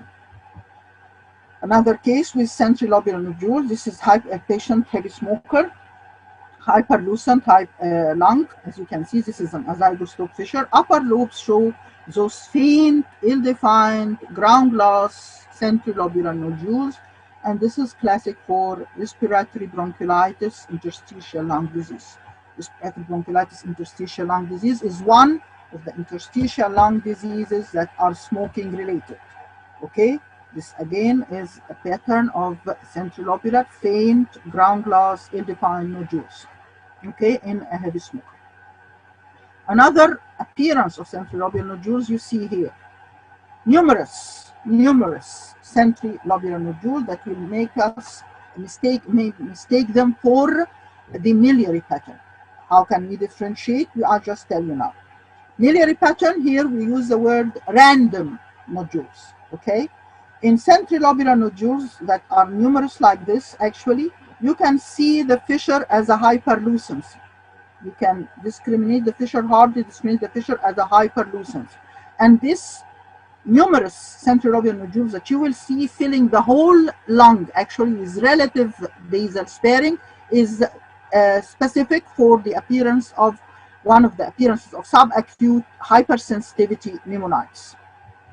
Now, in this case, we have micronodules again that we call random appearance. If you look here, you look at the fissure, you can see the fissure, and the fissure is actually beaded. So in micronodules that affect the fissure, that are numerous and affect the fissure, this is a miliary, this is the random micronodules. This is a random distribution. If we see, on the other hand, that we do not discriminate the fissure, as in this case, or actually we see the fissure as a hyperlucency, okay, this is centrilobular nodule, and this is pathognomonic of subacute hypersensitivity pneumonitis. This is random, this is miliary, this is a male 26-year-old, and miliary pattern differential diagnosis is extremely wide, as we used to take in the third year of college. All that end with osis is miliary, sarcoidosis, tuberculosis, pneumoconiosis, etc. Now, the third pattern of micronodules is a perilymphatic distribution. That means these nodules follow the pattern of the lymphatics. So they are seen subpleural, as you can see here. They cause beading and thickening of the fissure. This fissure is thickened and beaded. They are seen centrilobular because we have lymphatic centrilobular. How can I differentiate this from centrilobular? Only by looking at the fissure. So we have perilymphatic nodule, we have centrilobular nodule, we have random nodule. These are the three patterns of micronodules. Okay, centrilobular nodules do not affect the fissure. Otherwise, the random and the perilymphatic, both of them will cause the fissural beading. In case of random, the appearance is, as you can see here, numerous uncountable nodules. While in case of the perilymphatic nodules, this is a case of sarcoid, by the way, you see the few centrilobular nodule and the beading of the fissure, which is classic. Now, going to the prominent or the strandy opastus of interstitial disease, or the chronic diffuse infiltrative, we have prominent interlobular interstitium. Interlobular means they separate the secondary pulmonary lobule. This is how they look like. This is how interlobular interstitium prominent look like. You do not see it normally. Normally, as we've said before, we see nothing as such. When we start to see the pulmonary lobule, this means that the wall of the lobule is prominent. This is a prominent interlobular septum. When do we see such thing? We see it in cases of, number one here, we see it in case of lymphangitis carcinomatosa. Here, as you can see, we have interlobular septa prominence, and in the same time we have prominent, or we have also perilymphatic nodules. So in addition to the interlobular septa, we have beading of the fissure, we have centrilobular nodules, as you can see basally here, we have beading of the interlobular septa posterior if you look at the wall, and we have also prominent bronchocentric interstitium. This patchy ground glass opacity that you see is due to post-irradiation. This was a female patient with mastectomy and irradiation and chemotherapy. Here, another cause of prominent interlobular septi is interstitial edema. This was a case actually of cardiomyopathy, ischemic cardiomyopathy, and as you can see here, there is fissural effusion, There is prominent interlobular septi, not as prominent as the one we have seen before. There are some patchy opacities. There is pleural effusion and there is cardiomegaly. Okay, and if you look basally in the sagittal image, those linear structures that you see are prominent interlobular septi. So the prominent interlobular septi here are more basal and more posterior because of the physics of fluid. Fluid will be more basal and more posterior. Interlobular septi here are prominent because of water in the interlobular septa due to edema. Now here, if you see posterior on the right side, just posterior to the heart and the diaphragm, there are few prominent interlobular septi. There are also nodules. Okay, this is a case of sarcoid, and in sarcoid you see multiple lesions. Actually, you don't see single lesions. Okay, there are nodules, there are perihilar opacity, there are hilar prominence, there are prominent interlobular septi. Again, a multimorphic disease. The two classic multimorphic diseases, meaning a disease presenting with more than one appearance of lesion, is classical tuberculosis and sarcoidosis. Now, shifting from the prominent interlobar to the prominent intralobular. Now intralobular interstitial. What we see here, you can describe as having reticulation. You usually describe this as reticulation. This is prominent intralobular interstitial, and it is only seen in interstitial fibrosis, what we call actually in radiology and pathology interstitial pneumonia. There are several types of interstitial pneumonia according to some changes here. For example, in this case, you find relative sparing of the direct subpleural area. So this prominent intralobular interstitium with the relative sparing of the direct subpleural area will suggest non-specific interstitial pneumonia. In this case, we have again the bilateral, fairly symmetrical lesion with predilection basally and subpleural. We have subpleural predilection, predominant basal affection. Pleural recesses are classically affected. Okay, those linear structure inside are traction bronchiectasis and traction bronchiectasis. And in addition, we have this structure. What is this? This is a dilated esophagus. This is a dilated esophagus. Okay, so this is an interstitial fibrosis with dilated esophagus. This is a case of scleroderma. In this case also, as you can see here, there is a cyst seen on the left side in the coronal image and anteriorly in the sagittal image. These cysts, in addition to the interstitial pattern of this disease, will suggest that interstitial fibrosis here is a type where we call lymphocytic interstitial pneumonia. Why?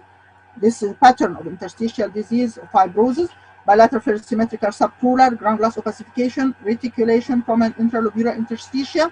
In addition, the patient is known to be a case of collagen disease, which is scleroderma. This case is then lymphocytic interstitial pneumonia. Now, ground glass, but with a specific pattern, which is again predominantly basal and subpleural, with evident decreased volume of the lower lobe. How do we know there is decreased volume? We look at the sagittal image, we look at the fissure. The fissure is retracted toward the lower lobe. Bilateral, fairly symmetrical, subpleural, predominantly basal, ground glass opacification with filling of the pleural recesses. This is a typical appearance of, again, early interstitial pneumonia. What do we have here? We have a bilateral disease with a mosaic pattern. What's mosaic pattern? Mosaic pattern is when we have intermingled ground glass and opacities. What does mean intermingled? Together. يعني كان حد مرة وصف هذا المنظر يقول لي اللنج مبقعة. Sorry في اللفظ بس هي فعلا a very typical appearance. We have both lesions intermingled together. مفيش حاجة فوق وحاجة تحت، حاجة بره وحاجة جوه، لا هو متداخلين مع بعض. الليجنز الأبيض والأسود متداخلين. But we have a dominating ground glass.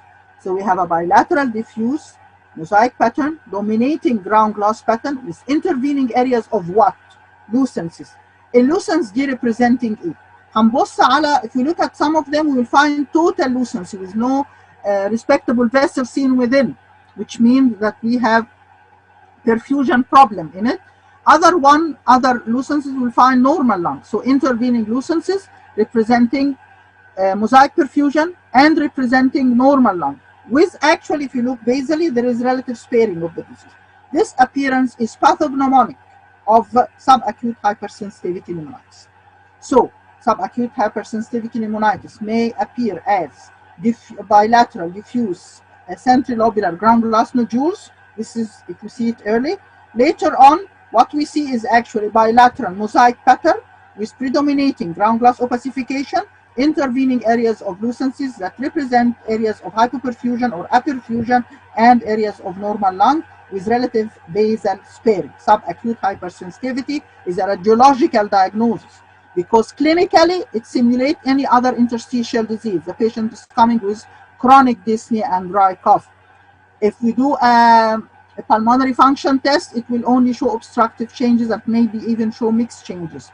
If we go on with a biopsy, if you biopsied in a wrong site, you have to diagnose such a lesion, you have to have a biopsy from the ground glass, a biopsy from normal area, biopsy from the area of perfusion. You have to pick up many biopsies so that you reach out that the addition of all these together will suggest for the pathologist if this can be done even, that we are dealing with subacute. But in high resolution CT, there is a pathognomonic appearance. This is the pathognomonic appearance of subacute hypersensitivity pneumonitis. What is subacute hypersensitivity pneumonitis? Well, it is considered as an interstitial disease. It may be considered also as an organic pneumoconiosis. Patient inhaling some infectious organism, inhaling certain organic dust and so on, patient raising birds, patients working with hay, etc. Farmers, all are subjected to such disease. Now coming again to the cysts. So we have finished with dots, macronodules, we have finished with strands, prominent inter and intralobular interstitium. We have finished with classic distribution of some patterns of ground glass. Okay, now going back to cysts again, we have the classic subpleural predominant clusters of cysts in honeycombing, and the classic upper lobar bizarre shift of pulmonary Langerhans, and the classic diffuse cysts in both lung with an otherwise normal lung in females with LAM. Now in this case, what do we have here? We have a diffuse bilateral disease. If you look at the unit of lesion in the image here, in the magnified image, we'll see that the lesions are tiny, dense nodules. Now, here, if we also look at the PA film, you find that you cannot find the end of the lung. There is hyperlucency going on until the end of the film on both sides, with ill definition, total ill definition of the diaphragm, total ill definition of the heart. Okay? This appearance with hyperlucent lung, with miliary appearance of relatively dense nodule, with ill definition associated with ill definition of heart, hilum, and of the diaphragm, is a spot diagnosis for pulmonary alveolar microlithiasis. Okay, so and this is called the sandstorm appearance. You don't diagnose microlithiasis just by seeing what you think as dense nodules. It might be a fallacy, by technical fallacy of the film. You have to see ill definition of heart, ill definition of the diaphragm, and hyperinflated lungs. The lungs are hyperinflated. They are actually increased in volume. Okay, so this is pulmonary alveolar microlithiasis. It is a rare entity. Okay, and most of the time it's of unknown cause. Some people have suggested a few years ago that it may be some sort of familial, but it's not. It hasn't been proved. Now, what again, we have a diffuse bilateral disease showing the classic crazy paving. أكيد كلكم بقيتوا عارفين المنظر crazy paving. Crazy paving is what? Is summation of three things. We have ground glass, and through this ground glass we see prominent interstitium. This interstitium actually is prominent inter and intralobular. So ground glass with prominent inter and intralobular interstitium, this is crazy paving. But in this case, this crazy paving is geographical. And it is very sharp demarcation between the lesions and the normal lung. This demarcation here, okay, will actually represent what we call pulmonary alveolar proteinosis. Now going to small and large airway disease. Small and large airway disease. Here we have the signet ring sign. What is this? Now we have the bronchus and the artery side by side, and they are nearly the same size, okay? When the bronchus is larger than the adjacent artery, this is a signet ring sign, and this equals an early sign of bronchitis. Later on, as you can see here, this large airway disease with bronchiectasis, okay, cystic and fusiform.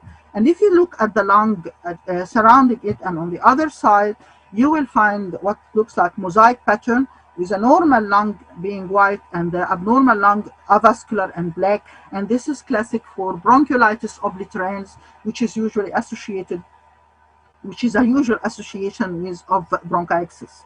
Okay, it's a small airway disease, usual association of bronchitis. So as you can see on the right side image, we have tubular bronchiectasis on the left lower lobe.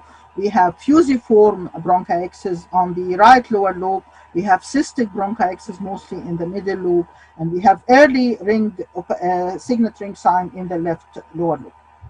Now again, we have seen this before. This is cystic bronchiectasis, and to remind you, this is cystic bronchiectasis because we have cysts surrounded by marked oligomere. Going to the small airway. Small airway are bronchioles. What are the possible lesions that we meet? The commonest actually we meet is traction bronchiolectasis. Bronchiolectasis mean widening of the bronchioles.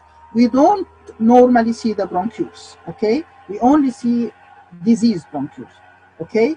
The commonest is traction bronchiectasis. As you can see here, there is interstitial fibrosis, and those lucences, linear lucences within, are dilated bronchioles. So the bronchioles are seen here because they become larger due to dilatation.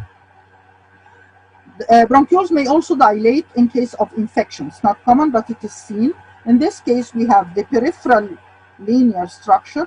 Peripheral linear structure are not bronchi, they are bronchioles. They are visualized because of two things. They are dilated, so there is bronchiectasis, and they have a thick wall, so there is peribronchiolar thickening. This is a case of tuberculosis, and as you can see here, there are the bronchiolar thickening and dilatation.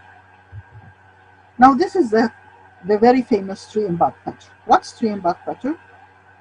You see nodules, dots, and some of them you will come to see branching, having a V shape, a Y shape, their branch. This branching pattern, which is peripheral, as you can see here, basally, is a tree in bud pattern. It means this is cellular bronchiolitis, meaning that the bronchioles become filled by something. It is no more black inside. This happens in tuberculosis. It can happen in other types of infection. It can happen in aspiration bronchiolitis, aspiration whatever. Okay, it sometimes happens associated with bronchiectasis. These are cellular bronchiolitis, and this is tree in bud. And another case of tree in bud, if you look, there is nodules, there are dots, and peripherally they are branching. This is the tree in bud pattern in case of TB. Again, emphysema is a small airway disease, don't forget this. And here we have on the left side, the central lobular emphysema, holes without walls affecting the upper lobes. On the right side, we have holes without walls and peripheral bulla and bleps, paraseptal emphysema. Now here we have on the left side, we have in the right lung central lobular emphysema, and in the left lung, as you can see, there are marked hyperlucency affecting the whole of the secondary pulmonary lobule. You can see the wall of the lobule now. Now, this is severe central lobular emphysema, and it may be considered by some as a pan-acinar emphysema. But so as not to have a confusion, the real pan-acinar emphysema starts as such. It's lower lobar predominance, and it is caused by alpha-1 antitrypsin deficiency. It's a rare entity caused by alpha-1 antitrypsin deficiency. It's usually come in elderly patient. He comes with severe dyspnea because of the severe pulmonary hypertension that is associated. So as you can see on the left lung, this is the whole lobule affected by emphysema. Now I find associated lesions. In this case, for example, in the heavy smoker, we have the central lobular emphysema. Central lobular emphysema is a smoking-related emphysema. While basally, we have bilateral, fairly symmetrical, subpleural, or actually predominant lower lobe affection, with pleural recess affection, decreased volume of the lower lobe, and traction bronchiectasis and bronchiolitis. We have interstitial fibrosis. This actually form a disease entity which is not uncommon nowadays, which is called combined pulmonary fibrosis and emphysema, CPFE, combined pulmonary fibrosis and emphysema, and it's a smoking-related disease. Also here we have another patient who is a heavy smoker. We have centrilobular emphysema, which is marked in the upper lobes, bilateral effusion, relative cardiomegaly, and if you look basally, you will find prominent interlobular septa with the bilateral effusion. You will find fissural effusion. This patient has combined pulmonary fibrosis, pulmonary emphysema, and interstitial edema. Finally, we come to the pleural lesion. We will summate all the pleural lesions that we have passed, and we'll see some mucus. This is opaque hemisthorax contralateral shift. This is plain X-ray, PN lateral of massive effusion. This is a CT of massive effusion with relaxation collapse, contralateral shift, and a free effusion on the left side. As you see, I said before, if you see a concave upper margin of the effusion, which is parallel to the rib, this means I'm dealing with a free effusion. Now, here also, we have bilateral pleural effusion. Also, there is a pericardial effusion. The effusion in both cases is parallel to the rib. The anterior margin of the effusion, or the margin of the effusion, is parallel to its concave. So this is a free effusion. In this case, however, on the right side, you will see a convex margin of the effusion in the lung window. This effusion is not parallel to the rib no more, so this is a loculated effusion. While on the left side, it is still parallel to the rib, so it is a free effusion. So we have loculation of the effusion on the right side and a free effusion, which is moderate effusion, on the left. Now here we have two images of the same patient. Of course, the right side image, as you can see, have loculation, which is so clear, and even a dense pleura, while the remaining of the effusion basally is free. And this is something that you see a lot, partial loculation of an effusion, partial loculation. And here we have a contralateral shift of the mediastinum. Mark you, if you have total loculation of the effusion, even if it is a massive one, you will not have mediastinal shift, considerable mediastinal shift. Now here we need to differentiate between effusion and ascites, the four signs that differentiate effusion and ascites, as you see them here. The crura sign, and effusion will be medial to the ascites, this is crura sign. Medial to the cupula, this is crura sign. Posterior to the cupula, this is the diaphragm sign. It will fill this region, which is supposed to be the bare area. In case of ascites, bare area has no water. And finally, the interface sign. In interface, look here, this is ascites. Look at the interface between ascites and liver. The interface is so sharp, while the interface between effusion and liver is very vague. So this water here is effusion, while this here is ascites. These are the four signs that differentiate effusion from ascites. Now here, what do we have? This is a scanogram in a case of pneumothorax. Look here, this is a normal costophrenic angle, while this is a deep costophrenic angle, a sign that we call deep sulcus sign. This is how we see pneumothorax in a supine patient. It's extremely important to know how to diagnose pneumothorax, hydropneumothorax, and effusion in a supine patient, because actually this case will happen in a case of trauma, in a case of post-operative, in a case of patient with ICU. All of these patients cannot stand. And if you don't diagnose such entities in those patients, you will miss and you will cause marked harm to the patient. This is a deep sulcus sign where we have a very deep going down costophrenic angle. And this is how we see the pneumothorax in this patient. Now this is another patient, supine patient. This is a film paper, of course, the image from a paper. That's why it's not very nice. This is a normal costophrenic angle. This is the deep sulcus sign, and the patient also has surgical emphysema, as you see here. Another supine patient, and here the lesion is, this is the normal. This is the deep sulcus sign, and it's even on both medial and lateral, deep sulcus sign. And this is the clear diaphragm sign. But mark it, take care here. because you will have the same impression on the other side. You may have an impression that you have a clear diaphragm sign, so don't depend much on this sign. The most important sign to diagnose pneumothorax in a supine patient is the deep sulcus sign. Okay. Now here,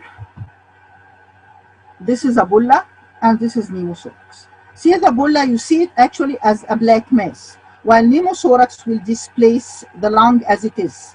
It only displaces the lung. It does not indent it as the bulla does. Okay. Here we have a tension pneumothorax. Now tension pneumothorax here has caused marked collapse, marked contralateral mediastinal shift, and congestion of the other lung. So as I said, it's a fatal condition. It should be managed immediately. What we have here is a loculated pneumothorax, multiloculated pneumothorax, as you can see. Pneumothorax should have a deep sulcus sign. This is jet black, so this is air.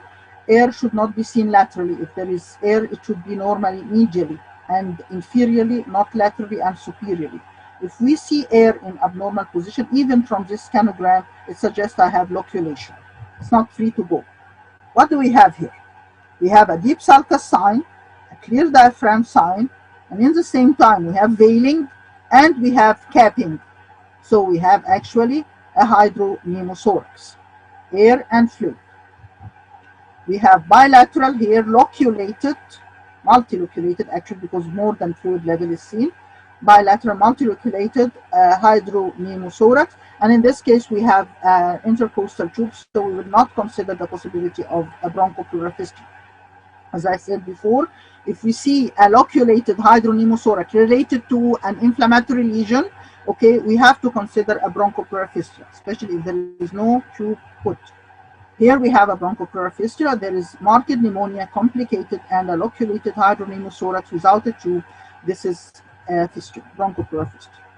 Now we have pleural thickening and fibrosis of the lung with decreased volume. This is a case of fibrothorax and cicatricial collapse of the lung. This is a case of localized thickening of the pleura, fibrothorax that is localized with intense calcification with decreased volume of the thorax, right lung. Another case with fibrosis, decreased volume, and calcification. And as I said, we have seen this before. This is round atelexis. Okay. Now we have bilateral pleural plaques here. Okay, this is a case of asbestos exposure. Some of them show mild calcification. And this is the comet tail sign that you heard of, and this is diaphragmatic calcification. Another case where bilateral plaques are seen. Some of them show dense calcification. Bilateral plaques are sign of asbestos exposure, not asbestosis. Asbestosis is an interstitial disease causing by prolonged exposure and working in a factory of asbestos, while asbestos exposure can happen to any person in the vicinity, okay, of asbestos manufacturer, asbestos factories, okay. It's common in some parts in our country, especially Helwan and Badrashin and so on. You see these, they mean nothing. They are not interstitial fibrosis. They are only pleural plaques. It is called asbestos exposure, okay? It is associated with, maybe associated with other lesions later on, but by itself it is not. Bilateral pleural plaques with calcification and diaphragmatic calcification is asbestos exposure. Okay, and this is how they will look like in the scanogram. You see here. Now here we have circumferential nodular thickening on top of an asbestos exposure. Now this will suggest that we may have a mesothelioma. Here on the other hand, we have the typical appearance for a radiologist of a mesothelioma, which is circumferential nodular thickening of the pleura. Okay, this is a mesothelioma. Another appearance, nodular appearance with decreased volume. By the way, a mesothelioma may be associated with decreased volume, and this is a classic pattern, or a normal volume, or even an increased volume if it is associated sometimes with a mass effect and effusion. So the volume change has nothing to do with it. If it is decreased volume, it is more pathognomonic. Circumferential nodular thickening associated with effusion. Now, mesothelioma may be associated with such strange patterns of calcification, okay, globular calcification, and this is osteocartilaginous differentiation in mesothelioma. This is a focal area of mesothelioma actually, and this is globular calcification. This is another case of mesothelioma with fissural affection, and again the calcification, this has nothing to do with asbestos. This globular calcification is a lesion by itself in the mesothelioma, and it's called osteocartilaginous differentiation. And it could be very massive, as in this case. In this case of mesothelioma, you can see the affection. The whole mesothelioma has shown this pattern of osteocartilaginous differentiation, and even the fissure is affected. Now, having a mesothelioma, we have to comment on, and we have to look at the mediastinal infiltration, the chest wall infiltration. Okay, here we have a case of mesothelioma infiltrating the pericardium, the heart, and the mediastinum, as you can see. And the differential diagnosis of such thing is metastasis to the pleura. In this case, we have non-small cell lung cancer metastasizing to the pleura. We have pleural metastasis here, okay? And in this case, we have, as you can see, bilateral prominent interlobular septi. This was a case of cancer stomach with lymphangitis carcinomatosa and bilateral pleural metastasis. Thank you very much. I have finished my lecture, only 5 minutes late. Alhamdulillah, Rabbana sah. Thank you all very much. Thank you, Professor Hisham, very much for everything. It has been a great pleasure being with you, sir. Thank you very much. Our great Professor Dr. Yusriya, very long day and very good effort. And now I have 3 questions. The first one, how to differentiate cicatricial fibrosis and cavitary collapse and honeycombing. ده حد كان حاضر المحاضرة؟ ده هو ده سؤال دلوقتي. طيب نكتب مع حضرتك. طيب السيكاتريشيال كولابس، تمام مظبوط كده. ده أول مع إيه؟ مع كافيتي. كافيتيتنج كولابس اند هانيكومب. طيب أول حاجة الكافيتي ما هياش كولابس. الكافيتي ده ليجن، ممكن الليجن ده يبقى ماس، ممكن الليجن ده يبقى نوديول، ممكن يبقى كونسوليديشن او اوباستي في اللنج. جوه هذا الشيء سواء ماس ولا نوديول ولا اوباستي بلاقي خرم اسود جوه الليجن. This is what we call a cavity. تمام، بس مش اكتر من كده، بلاقي حاجه جواها خرم يبقى ده كافيتي. ستيكاترايزيشن انا المنظر عباره عن فرح، يعني لوسنسز كتيره وسترانز كتيره، تمام اوكي، معاها فوليوم لوس. اوكي، يبقى انا امتى هقول على الفرح ده؟ يعني هستأذن حضرتك في سبليت سكرين تاني هوري الصوره لو كان ينفع. اتفضل. ما انا مش عارفه اعملها دي. استاذ ابراهيم. يعني اوكي طيب هنعمل هنا كده. هتشير المحاضره تاني لا هجيب بس الصوره بتاع السيكاتريشال كولابس.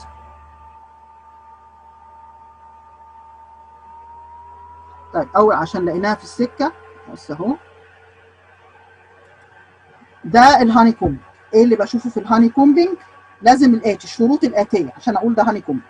ان انا ما بشوفش سيست، بشوف كلاسترز اوف سيست مكانها سب بلورال وبيزل بريدومينانت وفيلينج ذا بلورال ريسيس. يعني اهو يبقى شكلها عامل ازاي؟ كلاسترز اوف سيستس تمام جنب بعض، مفيش حد فيهم يقدر يقول دي الوول بتاعتي، تمام، ومكانهم لازم سب بلورال ومكانهم السب بلورال ده اكتر حاجه تحت وفيلينج ذا بلورال ريسيس. يبقى ده منظر الايه؟ الهاني كومب، وهو بيبقى بايلاترال وفيرلي سيمتريكال بيكوز ام ديلينج وذ ان انترستيشال ديزيز. يبقى طلعنا الهاني كومبينج من الحكايه كده بايلاترال فيرلي سيمتريكال سب بلورال بريدوميننتلي بيزل كلاسترز اوف سيست. نطلع من دي ونشوف بقى ايه. مش عايز اطلع يعني، مش عايز يعمل اسكيب، علق معايا. الو ايوه يا دكتوره اتفضلي. مع بتاع لا ثانيه واحده دي نشوف. طيب نيجي بقى لللوبر كولابس او للكولابس سيكاتريشن اهو. طيب المنظر ده بقى عامل ازاي؟ اول حاجه اللي هو اللي كلم اتلخبط انه يقول ان ده كافيتيشن، جميل حقه تمام، بس تعالى نشوف مع بقيه الحاجات. الحدوته ان انا عندي مالتيبل لوسنسز وحاجات بيضاء مع كافيتيشن. الدكتوره يسريه لا بص معايا بقى حضرتك، انا عندي حصل الليجن ده عمل ايه عشان اقول عليه كولابس؟ انا امتى بقول كولابس؟ لما الليجن بيشد الحاجات اللي حواليه، فهو هنا شادد الميدياستاين تمام. فانا عندي predominant blackness اولا، مش predominant white lesion، يعني انا عندي خروم اكتر من من الابيض. ده حاجه. الحاجه ان ده شد الميدياستاين. لما نيجي للي بعديه، هل انا عندي هنا ليجن ابيض في اسود تمام، والليجن الابيض في اسود ده شد الفيشرز بقى سيكاتريشال كولابس. هنا عندي ليجن ابيض في اسود عمل شد الفيشرز، يبقى ده بقى اسمه سيكاتريشال كولابس برضه. والدليل على كده ان احنا لما جينا نوصف هذا الليجن هنا قلنا ان انا ادي ده سيكاتريشال كولابس عشان شد الحاجات، ونفس المنظر اللي تاني بالظبط لكن عمل ماس ايفكت تمام. فده قلنا عليه عمل ماس ايفكت. فده قلنا المنظر ده اللي هو ابيض في اسود والاسود دومينيتنج تمام. انا ما اقدرش اقول هنا ان في حاجه مخرمه، الاسود هنا مور اور ليس دومينيتنج، ما علينا يعني. لكن المنظر ده كونجينيتال بالمونري مالفورميشن تمام. فانا ما ببصش على حاجه واحده، انا ببص على الحدوته كلها. اوكي، عندي لوب كله ابيض في اسود ومعاه فوليوم لوس، ده سيكاتريشال كولابس.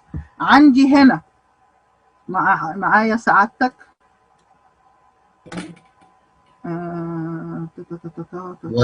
ولا الاستاذ ابراهيم بعد اذنك بس يا دكتوره يسريه هيشير الحاجات اللي حضرتك بتعلقي عليها الصور. طيب يا فندم. لان الصور مش ظاهره لهم دلوقتي. طب ما ينفعش نعمل شير سكرين تاني بيه عشان الناس تفهم بس؟ ده شير سكرين تاني.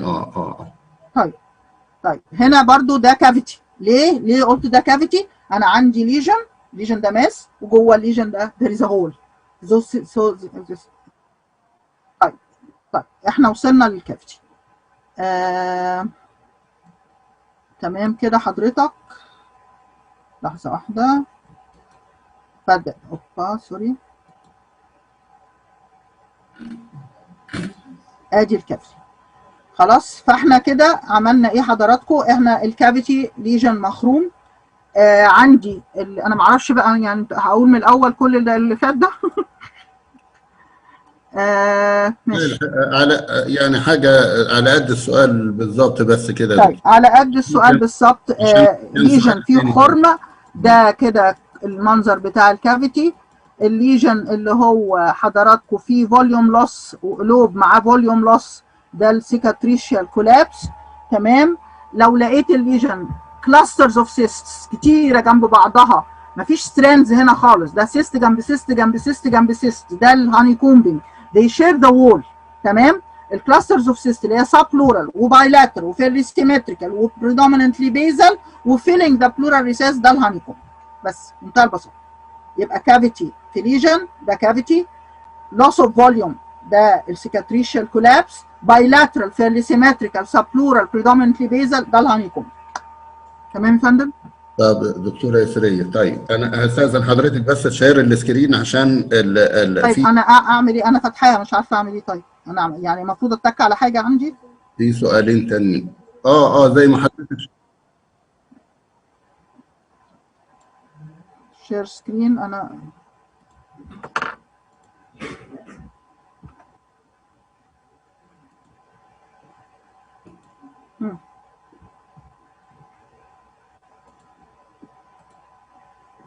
بيديني ديسيبل يا فندم. host disable participant screening. مش عايز يديهاني ساعتك، مش عارفه يعني. بص ما انا بضغط على الشير سكرين اللي هي الاخضر ده، مش عايز يفتحني. والله يا فندم وحياة ربنا مش عارف اعمل ايه. طيب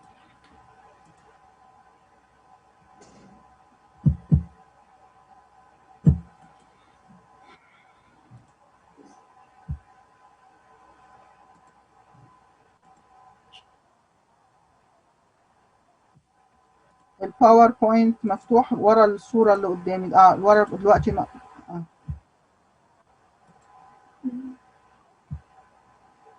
هو مش جايب قايمة، هو لما بتك على شير سكرين بيديني هوست ديسيبل بارتيسيبانت سكرين، ده اللي طالع زي قلت اوكي يا فندم بيرجعني تاني ما بيفتحش هوست ديسيبل. حضرتك اللي طالع عندي هوست محمود دالاس از هوست ناو.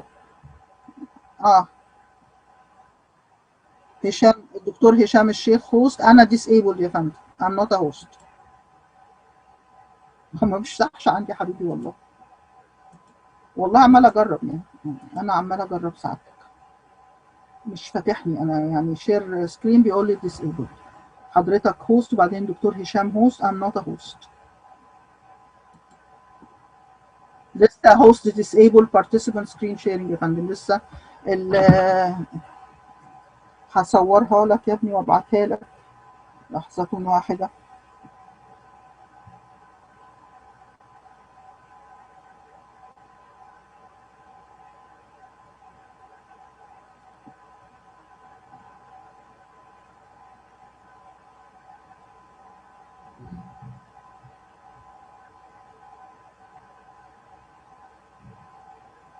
ده المنظر اللي عندي.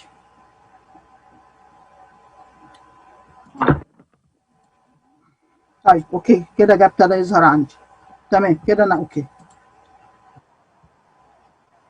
يا راجل. طيب ماشي. طيب ايه السؤال دلوقتي يا باشا؟ طيب another question دكتورة يسرية is there is another is there is a diagnostic feature for كابوسي sarcoma؟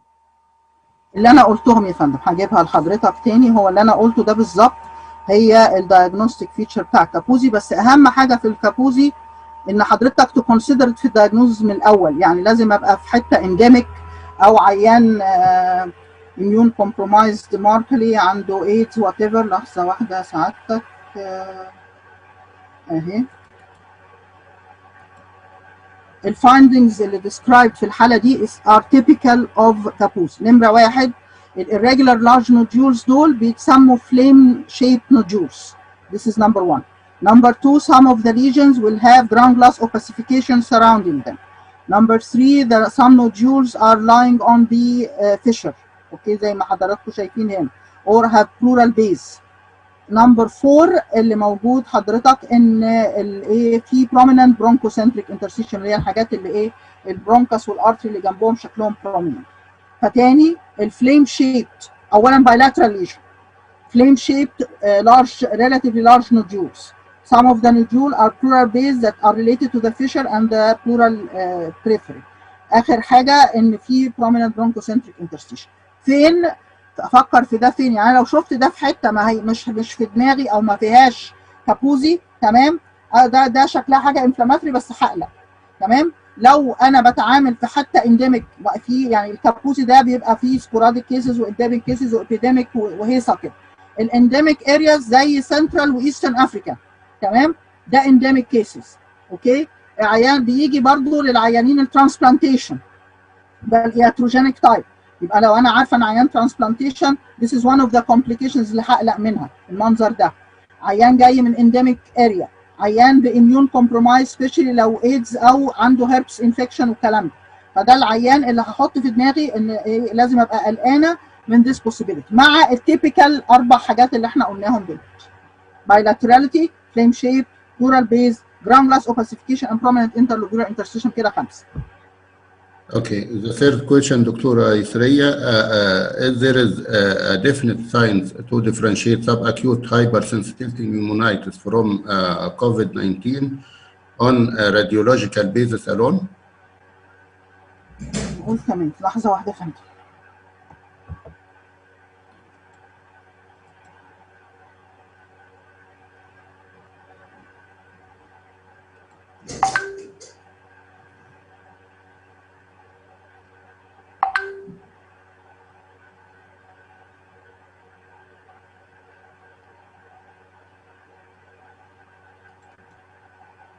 في حد هيشخص المنظر ده كوفيد؟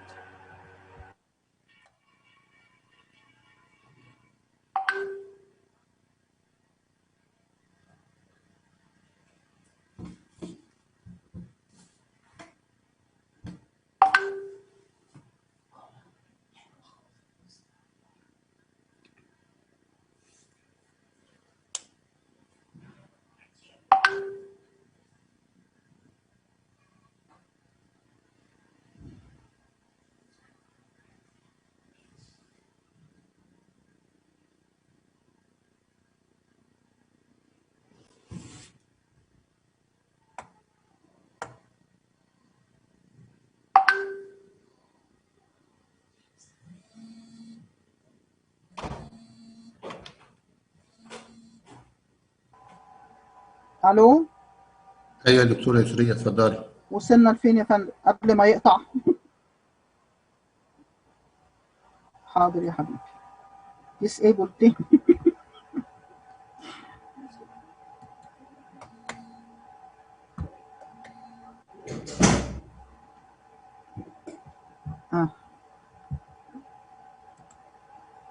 ايوه تمام.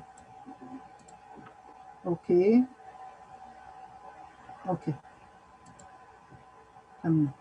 تمام يا استاذ محمد. استاذ محمد اللي معايا ولا مين؟ تمام يا باشا، ميرسي سعادتك، شكرا. فالمنظر اللي قدامنا ده حضرتك، انا عندي bilateral diffuse ground glass with intervening lucences ما فيهاش vessels، وintervening lucences بتعريفه فيها شويه normal lung margin. again هذا الديفيوز appearance bilateral diffuse appearance ده مش منظر من مناظر الكوفيد خالص. الكوفيد بيبقى باتشي جراوند جلاس، مش الجراوند جلاس هو اللي ملك الدنيا وانترفيننج موزايك برفيوجن. مفيش موزايك برفيوجن في الكوفيد اصلا. ما علينا يعني.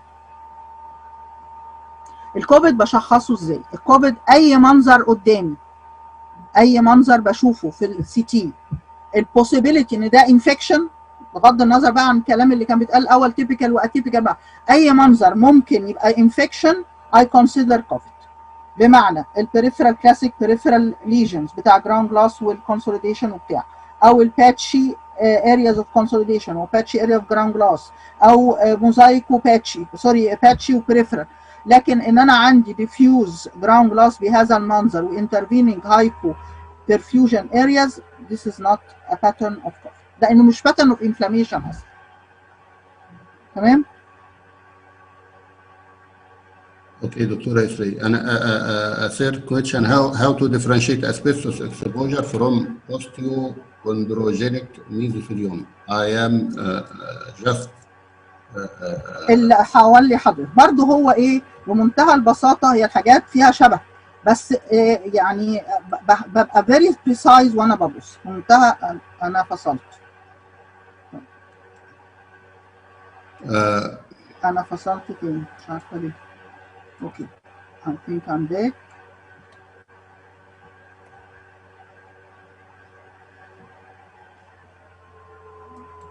اوكي نبص حضراتكم مع بعض كده على الشاشه ان شاء الله عشان المقطع وحشه مش معلق.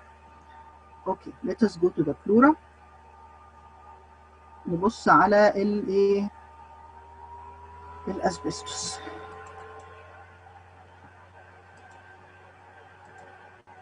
بصوا حضراتكم معايا، ادي منظر البليتس بالكالسيفيكيشن بتاع الاسبستوس اكسبوجر بايلاترال، ويعني يا اما بتبقى دوت يا اما بيبقى لينير ستراكشر زي ما حضراتكم شايفين كده. ده منظر الكالسيفيكيشن في حالات الاسبستوس مع البايلاتراليتي. طيب نيجي نبص بقى هنا في حاله الايه الاوستيوكارتيلاجينس ديفرنشيشن. زي ما بقول لحضراتكم ان الكالسيفيكيشن هنا، هل ده دوت؟ لا، ده كونجلوميريت كالسيفيكيشن. ده كونجلوميريت كالسيفيكيشن، بوتشت كالسيفيكيشن محترمه موجوده اهو هنا في اللانج ويندو اوضح. كونجلوميريت كالسيفيكيشن موجود. اللي بعدها كونجلوميريت كالسيفيكيشن، ده مش لينير كالسيفيكيشن ولا دوت بنت ناس كده موجوده بريفرال، ده كونجلوميريت كالسيفيكيشن. وطبعا الحاله الثالثه يعني ده مش ممكن يعني ده كده يعني ما بقاش في ميزوثيليوما اصلا. It is a total differentiation هنا للاوستيوكارديولاجينس تايب. تمام؟ فالباترن اللينير، الباترن الرفيع، الدوت، البايلاترال غير المنظر الكورس ابييرنس، كورس كالسيفيكيشن بتاع الاوستيوكارديولاجينس كالسيفيكيشن. تمام؟ اي فندم. Another question, دكتورة يسرية, how to differentiate cicatricial fibrosis from honeycombing. قلنا ده وهي ما فيش حاجه اسمها سيكاتريشال فايبروزس.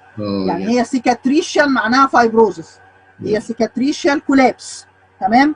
السيكاتريشال كولابس تاني بيبقى لوب اوكي ماركت بفوليوم لوس. الهاني كومبينج bilateral fairly symmetrical subpleural predominantly basal with filling the pleural recess of clusters of cysts, total different appearance. Okay, emphysema and lymphangiomatosis, I think differentiation. غالبا يعني ساعات بيبقى الفكره كلها ان انا عايزه افرق ده يعني ده emphysema ولا ده سيست بمنتهى البساطه. تمام؟ افرق ازاي؟ افرق بان انا بدور على وول. ده واحد. نرجع هنا كده.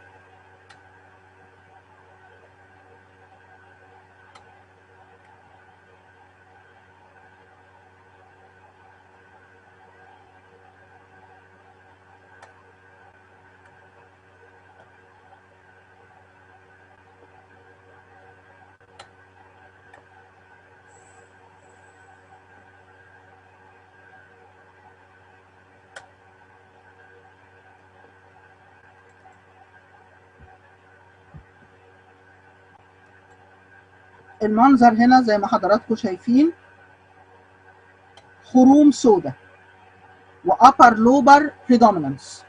خروم سوداء، اللنج هايبر انفليتد وهايبر لوسنت، والتراكيه فيها ساينز اوف سي او بي دي اللي هي سبرشيس تراكيه، وفي هايبر انفليشن في اللنج، وجوه كل ده في holes without walls that are upper lobar predominant.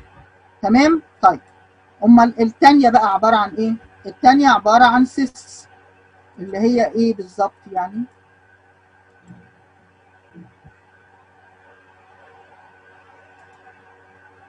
cysts. والسيست دي ما فيش سايت اوف بريديلكشن، بيأفكت من فوق لتحت. اوكي؟ في upper lobe وميدل ولور وكل حاجه. cysts all through a wall is so clear as you can see here. تمام؟ فده منظر مختلف تماما. الانفيزيما السنترال لوبير بتبقى خروم وupper lobar predominance، وغالبا بيبقى في other signs of COPD hyperinflation وhyperlucency وبرونكيال wall thickening etc.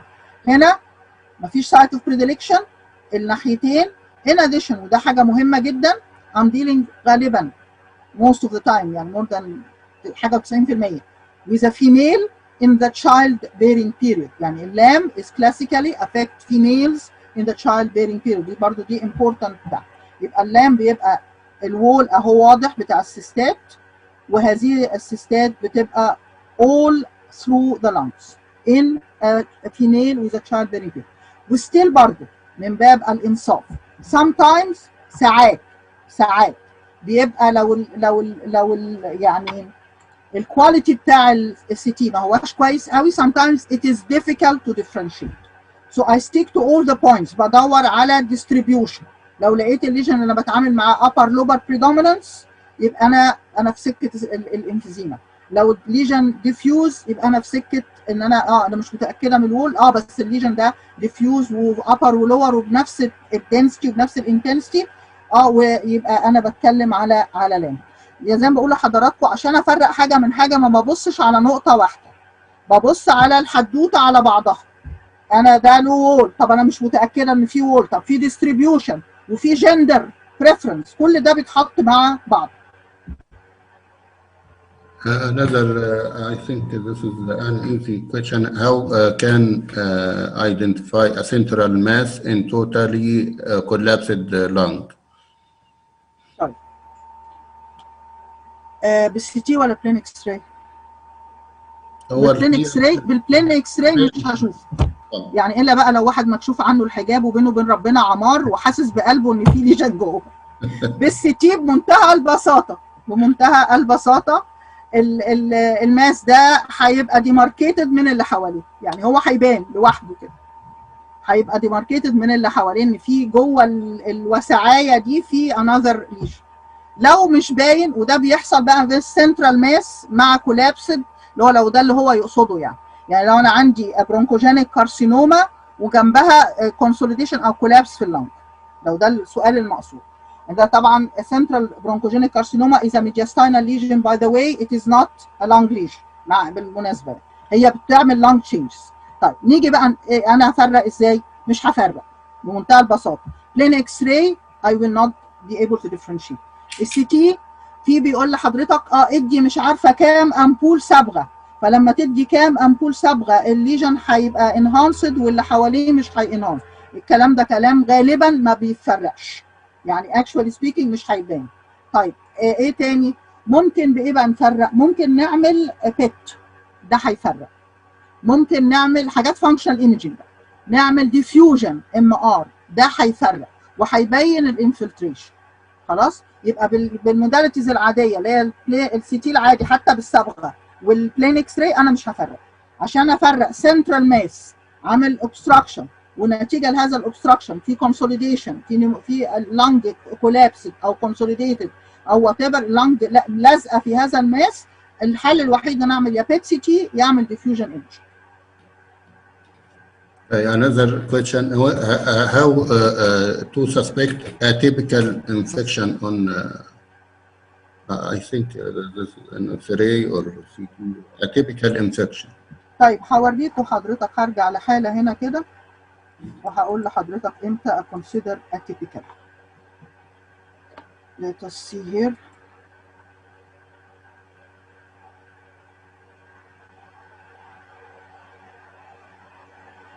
نبص على الحالة دي. This was atypical infection.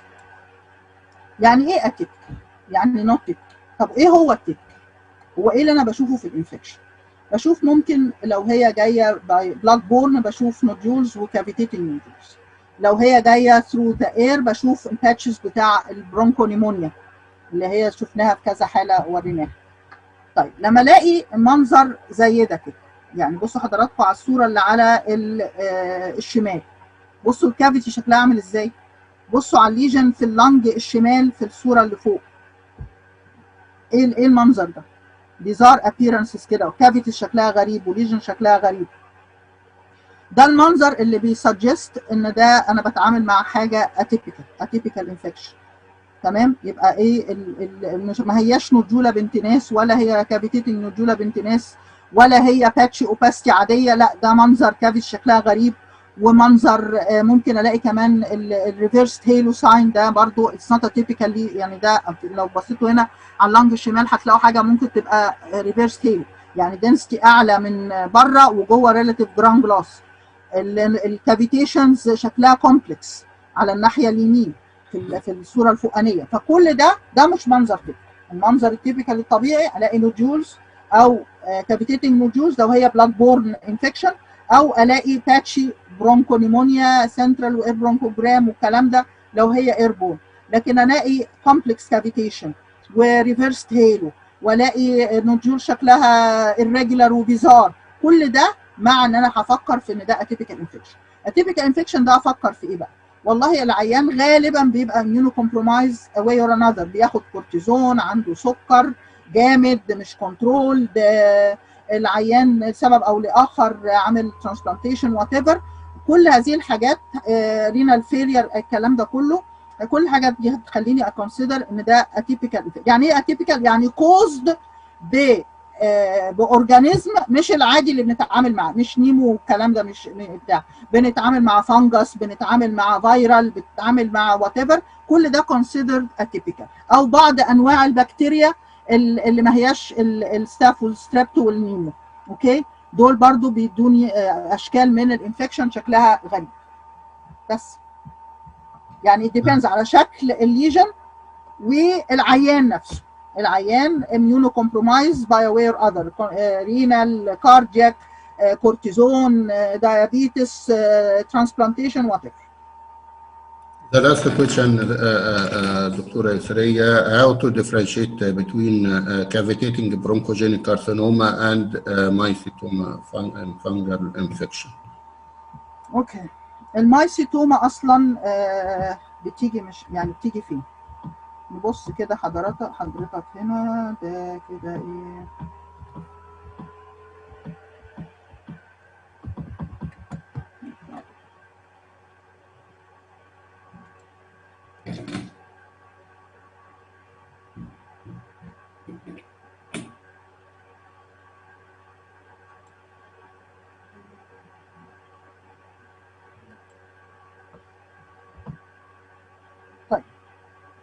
bronchogenic carcinoma that has cavitated.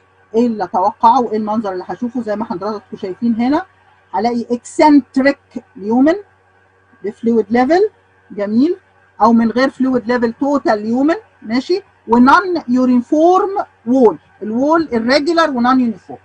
يبقى المنظر ده لما اشوفه كده عندي نون يونيفورم وول واليومن مرحله على ناحيه، في element of fluid level او مفيش وات ايفر. ده الكافيتيتنج برونكوجينيك. نيجي للمايسيتوما. لحظة واحدة.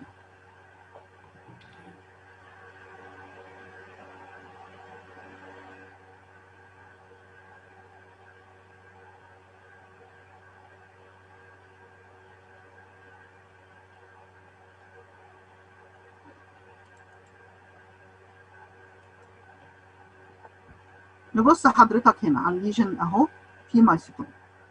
الوول اخبارها ايه؟ فيري سموث.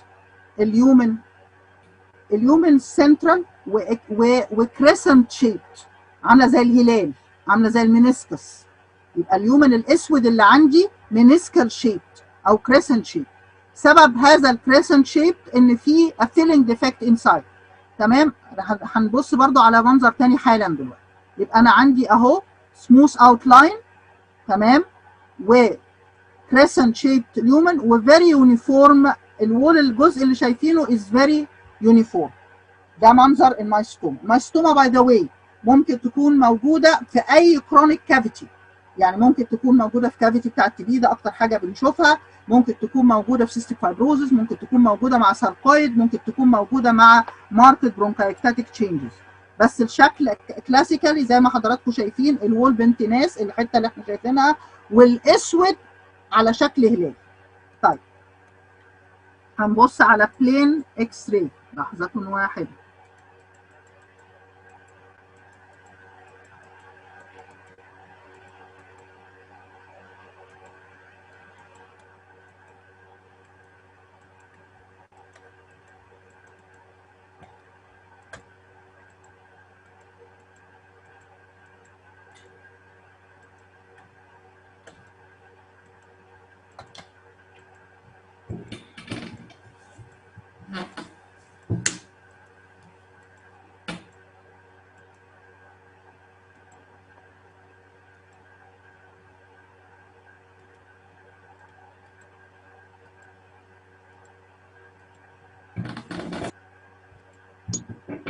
هنا again this is a crescent sign. ادي الوول اهي، تمام، وادي اليومن منسكال شيب او crescent شيب. في convexity هنا في الكونتنت اللي جوه convex. تمام؟ ده منظر المنسكال ساين في الهايداتد. المنسكال ساين سواء في الهايداتد او في المايسيتوما، تمام، اللوسنسي كريسنت، الوول اللي احنا شايفينها فيري يونيفورم، والحاجه اللي جوه عامله كونفكس ابر، فيري سموث كونفكس ابر مارش which is totally different من المنظر بتاع الكافيتيتنج ماس.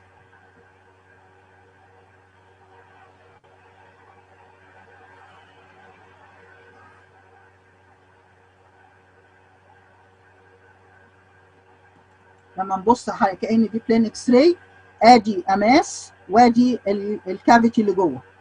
الكافيتي اللي جوه اكسنتريك، الاوتلاين واليومن ثيك وإريجولار، تمام، ومفيش اليومن موجوده مفيش فيها كونفكستي مارجن ولا اي حاجه خالص. تمام؟ اي فندم. Thank you very much, our great Professor Dr. Isreya, for this long day and for these multiple lectures covering nearly all topics in chest radiology. We are greatly thankful to Dr. Isreya for this very great effort.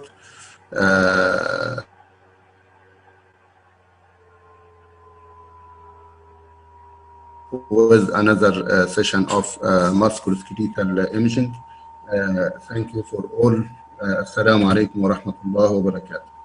Assalamu alaikum يا دكتورة إسرائيل. مع ألف سلامة يا فندم، وسعدت بيكم النهارده. شكرا جزيلا. ميرسي يا فندم لسعادتك جدا. شكرا جزيلا لحضرتك. شكرا جزيلا دكتورة إسرائيل. ميرسي يا فندم. ميرسي لحضرتك. شكرا. مع ألف سلامة. ربنا يجزيكي كل خير. ربنا يكرم حضرتك. شكرا جزيلا. ميرسي لسعادتك. ميرسي يا فندم. وعليكم السلام ورحمة الله وبركاته. ألف سلامة.